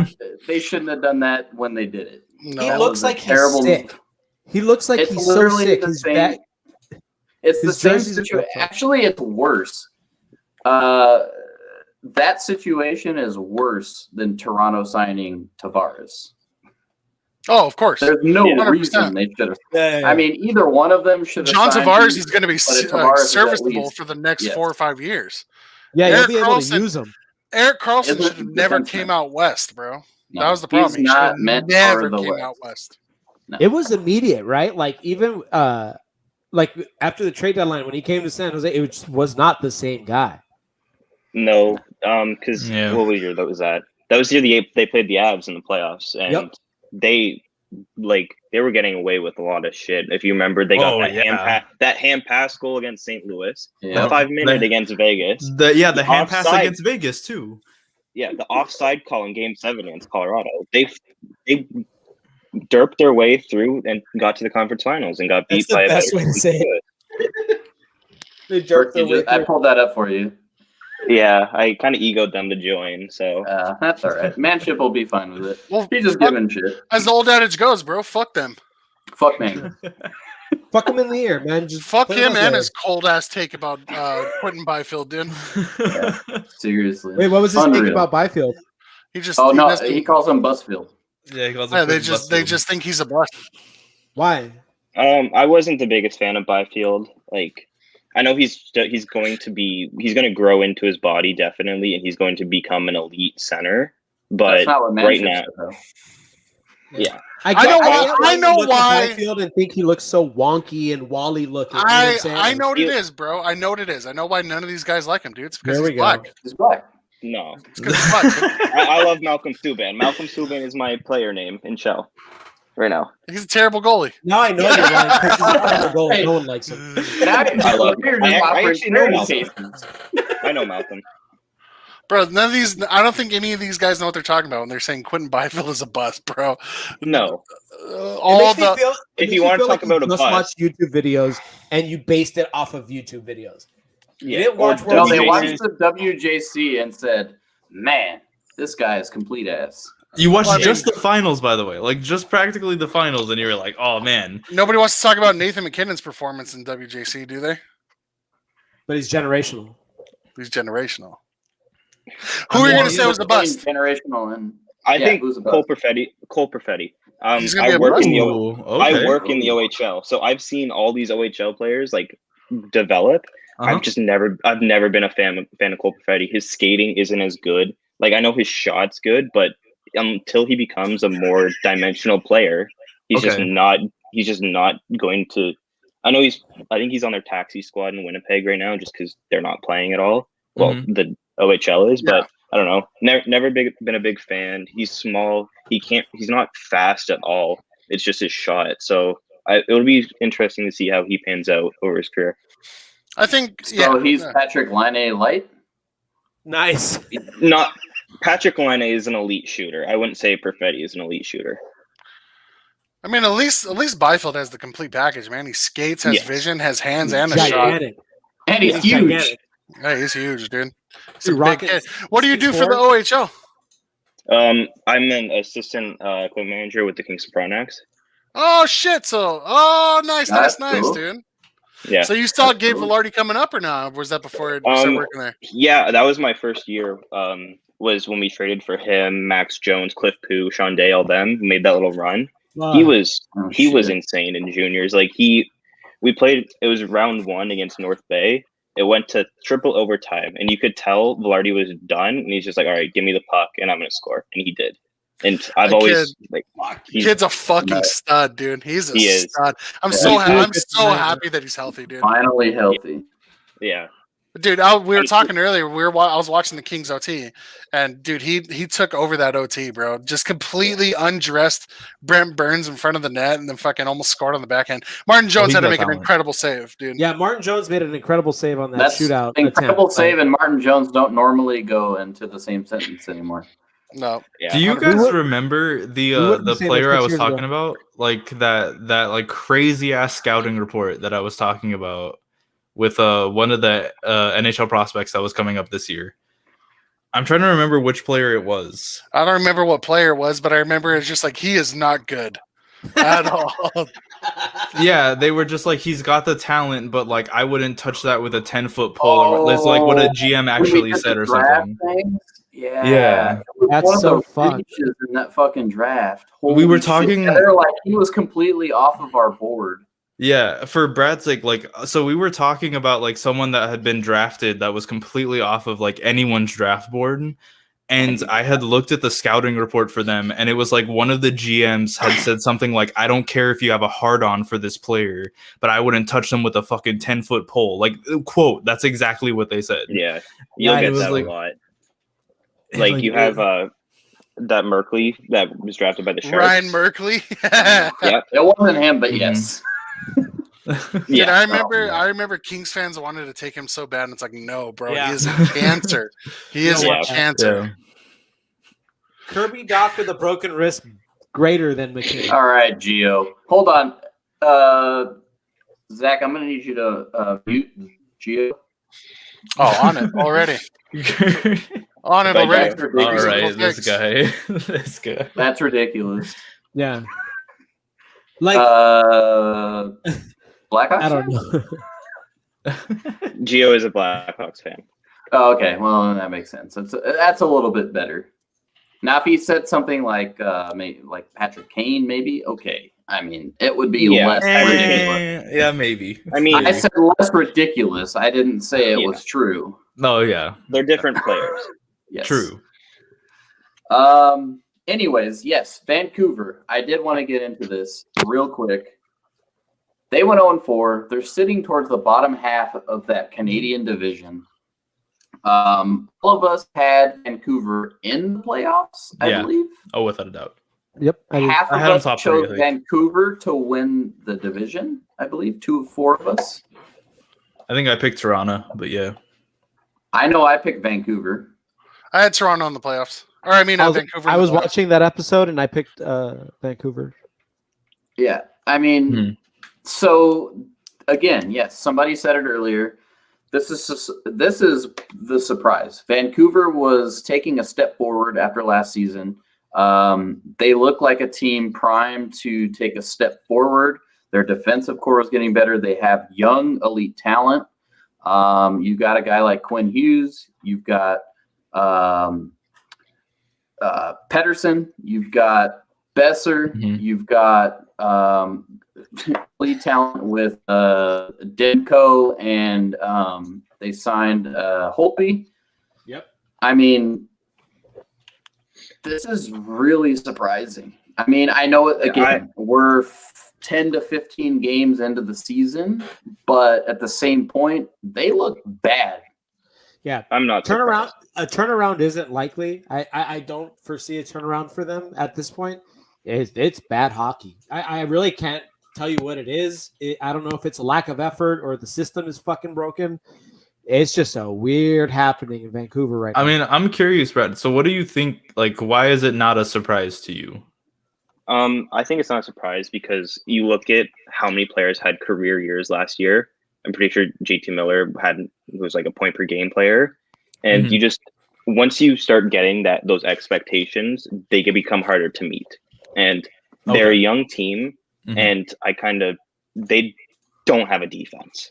And they're just getting they're getting alive. I mean, I love, like, Quinn Hughes is a great player, but he is not a defenseman. He is a fourth forward out there. He's not an NHL defenseman.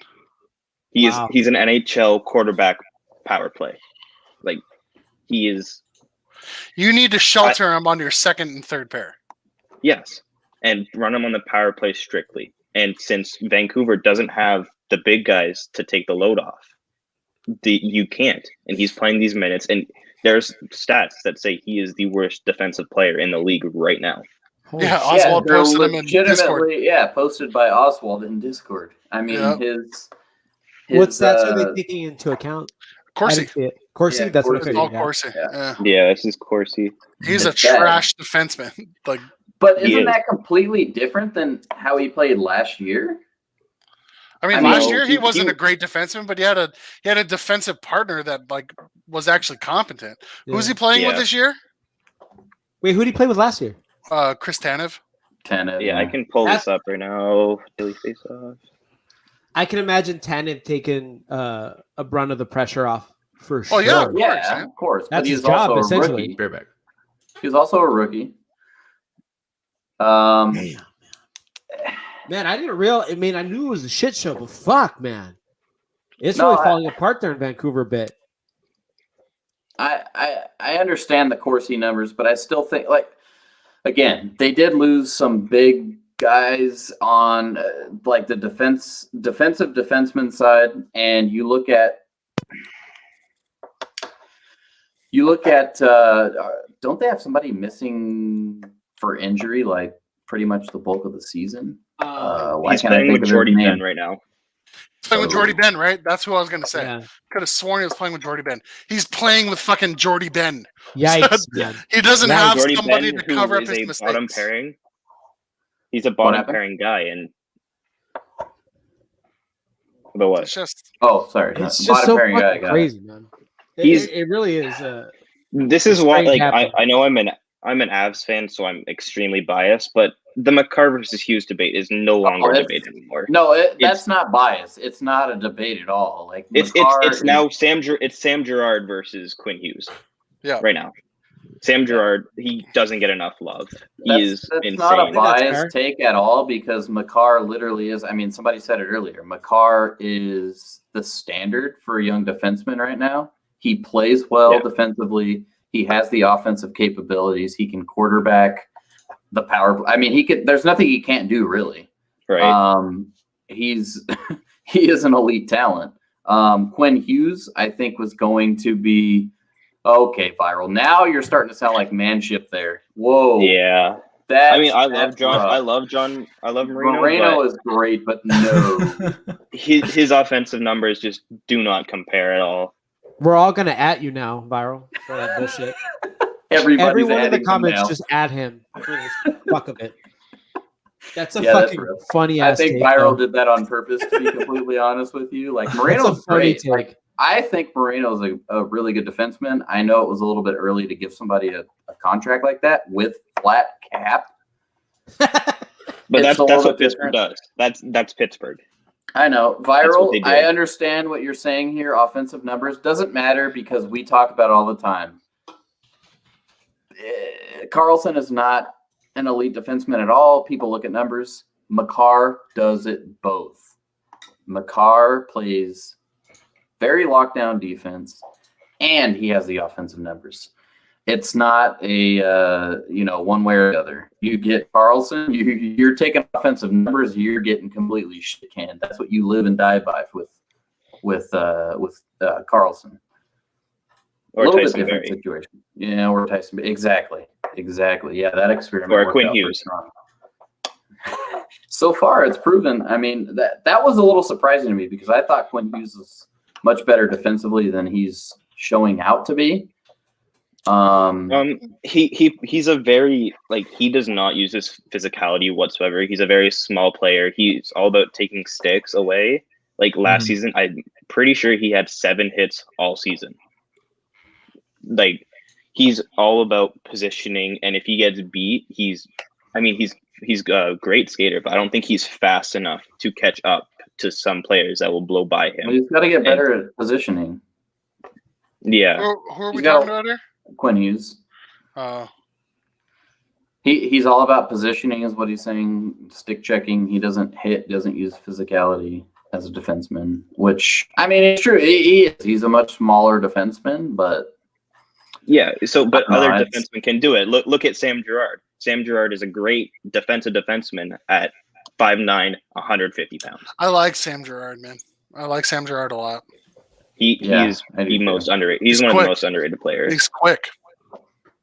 There's a tweet up that I think Dom Lishizin posted. He put like a highlight reel of Girard's play up to this, and it's just his movement. He spinoramas through everybody. He has all the confidence in the world with the puck. The dude is just LTing everywhere. Yeah, literally. Fucking Viral. I'm glad Viral stuck around this whole episode. I don't know. He's only done that very few times. What was that? Did you say furry? No, he said I agree. Oh, I thought you said my Xbox name. I was like, what the fuck? Anyways, no, it was just, to me, it was surprising. I know, again, most of us picked Vancouver to at least make the playoffs, if not be top 2 in that division.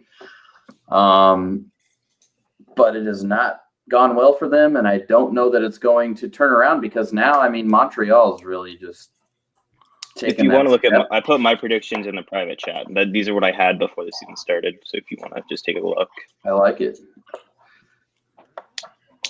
Oh, so you did have Minnesota coming in. All right. Yeah, Nice. I had Minnesota. They have the best defensive top 4 in the league. Yeah, I did as well. Like, I really those are like solid Minnesota's defense. Yeah.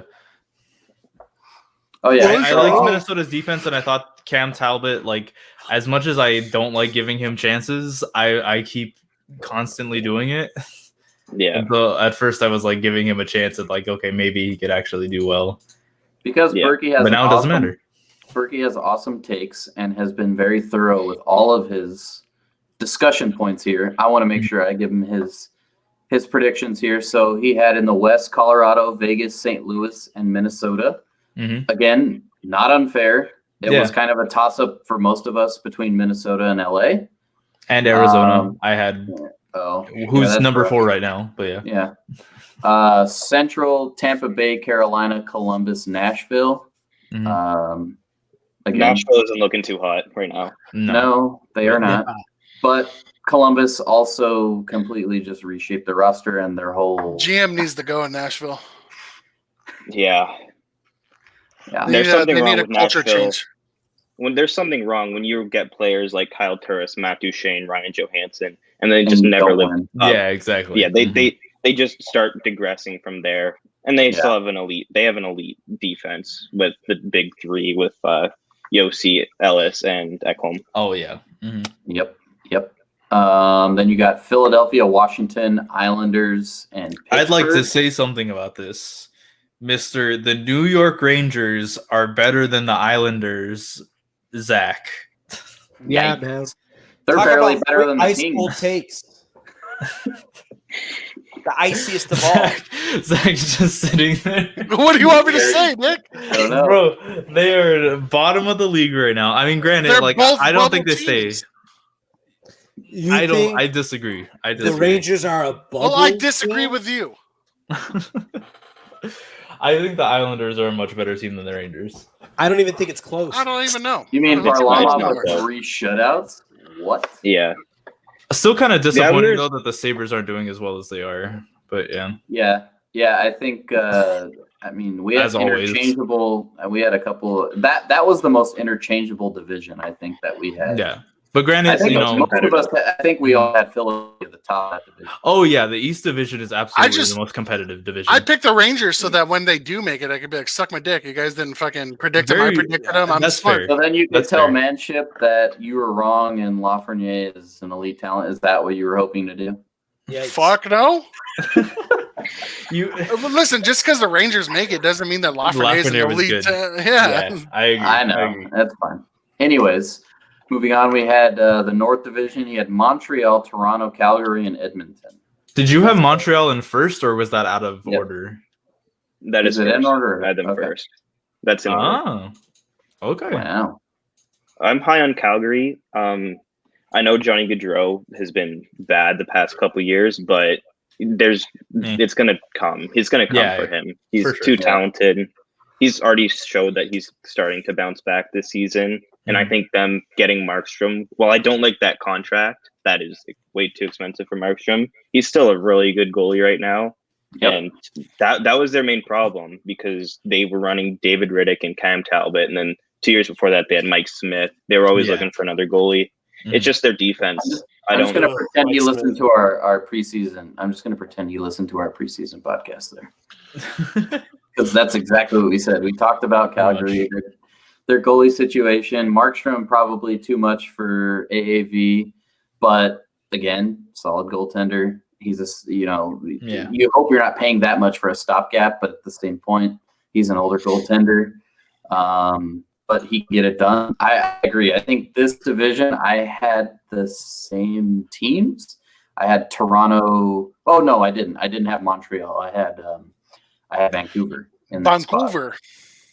For me, instead of Edmonton, I had Vancouver. Yeah. As well. Correct. Vancouver. Vancouver. Yeah, But I mean, LA, that's how you say it. With that division, Vancouver Street. with Edmonton, McDavid and Draisaitl will just win you games, True, especially playing against. They will. I mean, we playing saw against it the AHL other day. defensemen. They'll win you games, week. but they won't win you cups. I mean, granted, the shocker so far, I feel like, has been the Jets. They've been playing really well so far this season, and I honestly just didn't see it coming. And I don't know why. Like, looking at their team, it's not terrible. Like, you could definitely see them aiming for that 4th spot, but I just didn't see them coming. Well, Winnipeg, but with the addition of PLD, I mean, that solidifies their 2C, dude. Yep. I mean, that just makes it scary. True, yeah. Yeah, I mean, again, we're 1/5 of the way through the season when there's so much hockey to play and moves that'll be made, moves that have been made. It's going to be awesome to see, really, to see how this plays out. Again, Montreal, I never thought that they were a bad team. That's not what I said on the preseason show. I just thought that the collection of players, you look at Vancouver, I thought Vancouver was going to be in. I thought they were going to be in that top 4 versus Montreal, but I thought Montreal was going to be competing for that, just because I think Toronto, or the North Division, you have a division all about offense. You've got 3 teams that have good goaltenders, and this season it's proving to be a little bit different because Freddie Anderson decided, I guess, he's going to play goalie this year. So that's been a warm welcome for Toronto. He's played great. I can't say much about it, but at the same point, I was not foreseeing that. They don't have that much of a decor, and Freddie Anderson has not been that good the last few years. I don't think he hasn't won a big game. He hasn't won a big game. No, exactly. And that's the thing. And I thought with all of those offensive talents that are in that division, that, I just thought that's the way it was going to shake out. Toronto is the most elite offensive team in that division. So obviously I thought they were going to be in. So I just thought the way that it played out, Carey Price is great. I didn't know how the players that Montreal got were going to play together. And it's been great, especially when you look at somebody like Tyler Toffoli, who's scored in goals now. I miss his goals. I just don't miss him. Yeah, true. I'm also really big on Josh Anderson. When he was good in Columbus, he was amazing to watch. He was so fun to watch, and he's really, I don't know what's wrong with Columbus and Torts, but something has to change because nobody wants to stay there right now. And you can tell that. No, I mean, it's what we said earlier. It comes down to you already have an undesirable place for players to go. Anyways, it's not a destination city. They don't have any tax benefits. And then you throw in the fact that you have an old school coach that is an asshole shitting on stars. I mean, it's not an ideal situation for anyone to go to. He's an asshole.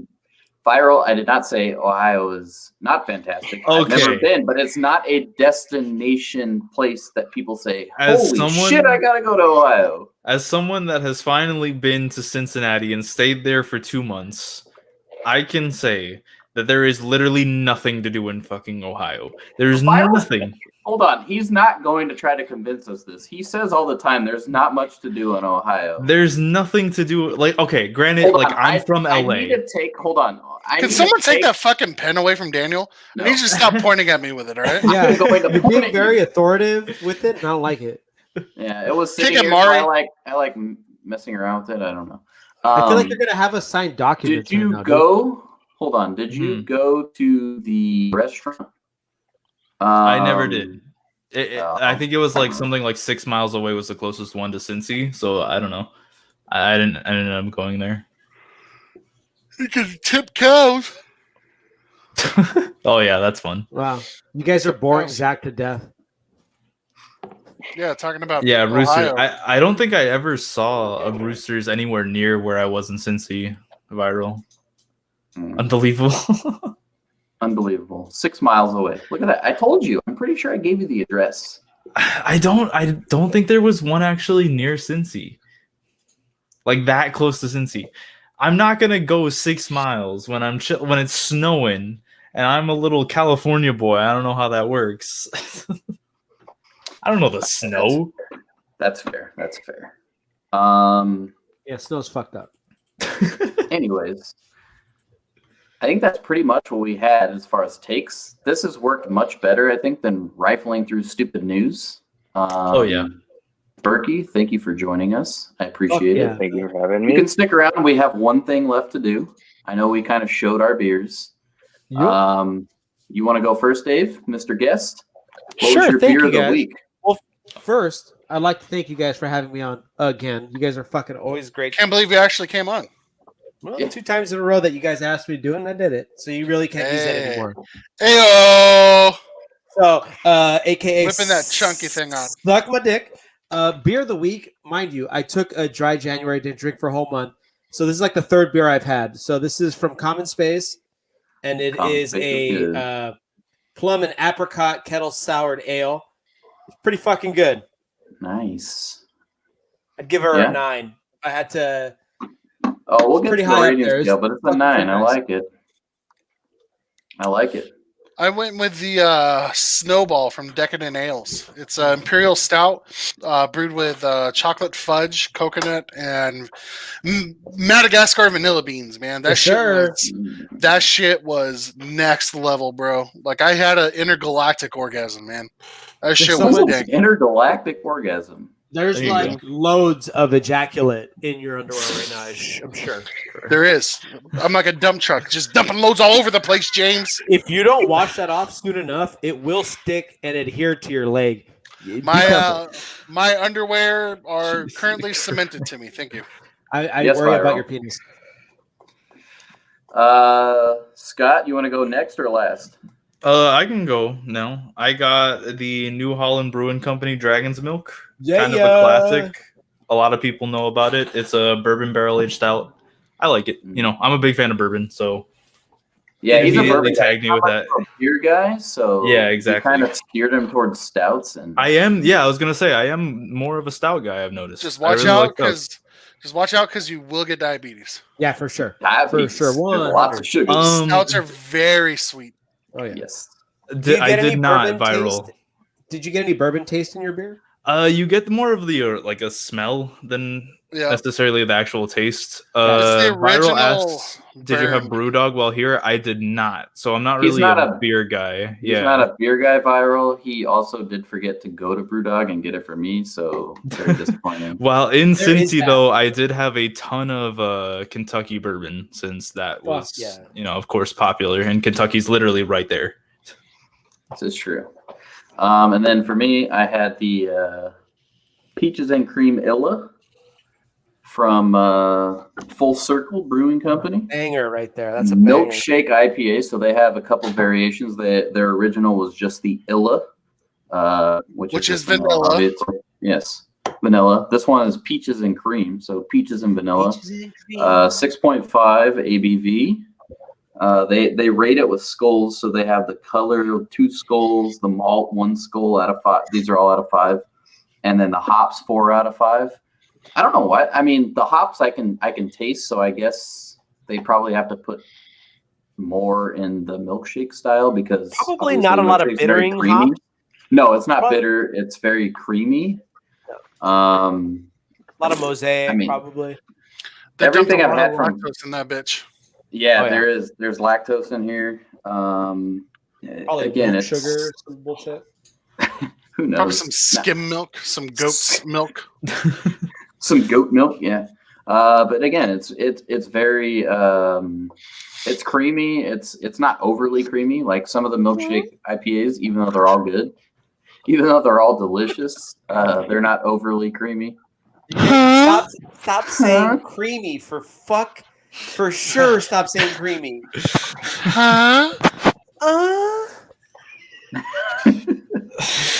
Anyways, very delicious.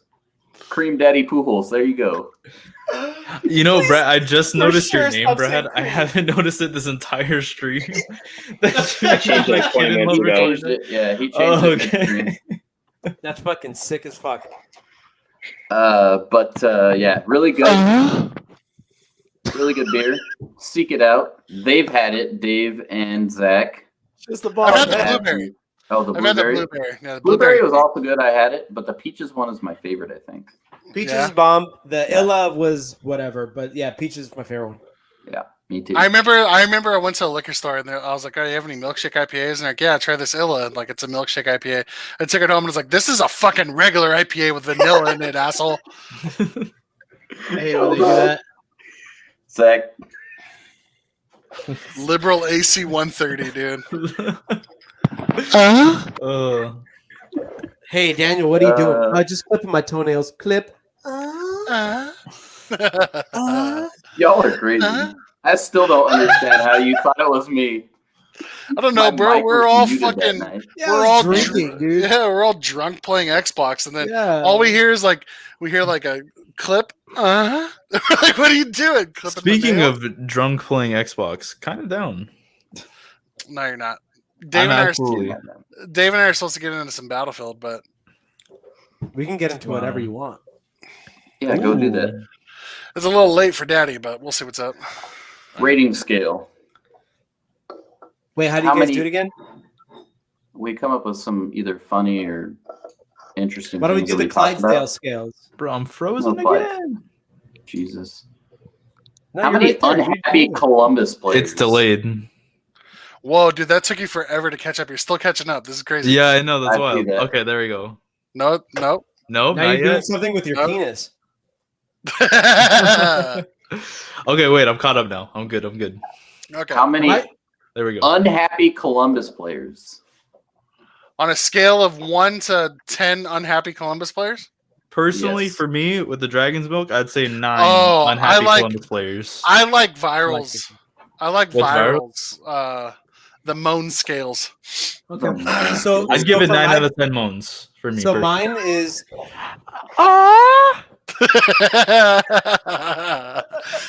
Zach, what about you? Hey, Jesus Christ. Hold on. Hold on. Okay.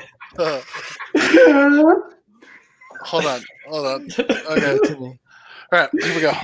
I'm gonna turn around so you guys can't see me. Shut up. Shut the fuck up. Okay. Shut up. This is mine. You're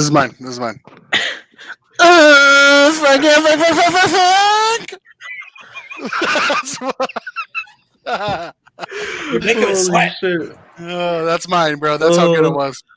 Daniel, what about you on the moan scale? What do you got? I definitely give this a nice 9. Oh, come on.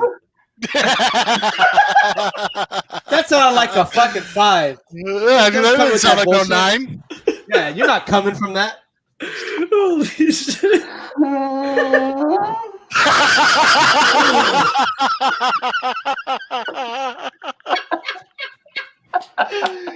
Yes! Oh my god. Brad's like, I'm never coming on this fucking show. You're gonna fucking come on the show every week with me, dude. This is why I'm here. I just have to like fucking just balance it all out. Hey, shut the fuck up, bro. You're slurring your words more than a fucking white girl in college. Relax. Yeah, all right. I'm only on my 3rd beer. I'm chilling. Exactly. You're on your 3rd beer. Yeah, seriously. You drunk. I mean, granted, it's kind of a high alcohol percentage, but that shit's boozy. Yeah, that's just bad and boozy. Imagine Williams listening this tomorrow. Oh yeah, dude. Who's Williams? Oh fuck. That's a Letterkenny reference. But you know what they say, boys and girls. What do they say? You know what they say. Follow us on all the socials. All of them. In the Neutral Zone on Facebook, Yahoo, YouTube, Gmail, Google, AOL, Twitch, MSN. You can also find me and my buddy here, Davicho. You can also find us on the Zach and Dave Make a Podcast show. You can. We air when we want to. We'll probably go this Thursday. We'll see what happens. Possibly. I'm waiting to get drunk and talk about politics again. That's what I'm waiting for. That's always a good time. Maybe that will be our next show. Who knows? Because we have no idea. You know what's funny about that show is that we never know who's going to come on until literally the day before. Monday. And I have to make Monday. Yeah, it's usually Monday, and then I have to make a promo and a beat for the fucking Yeah. It's madness. So you can follow us like on that shit. Twitter, it's Zadmap_69 because we are mature.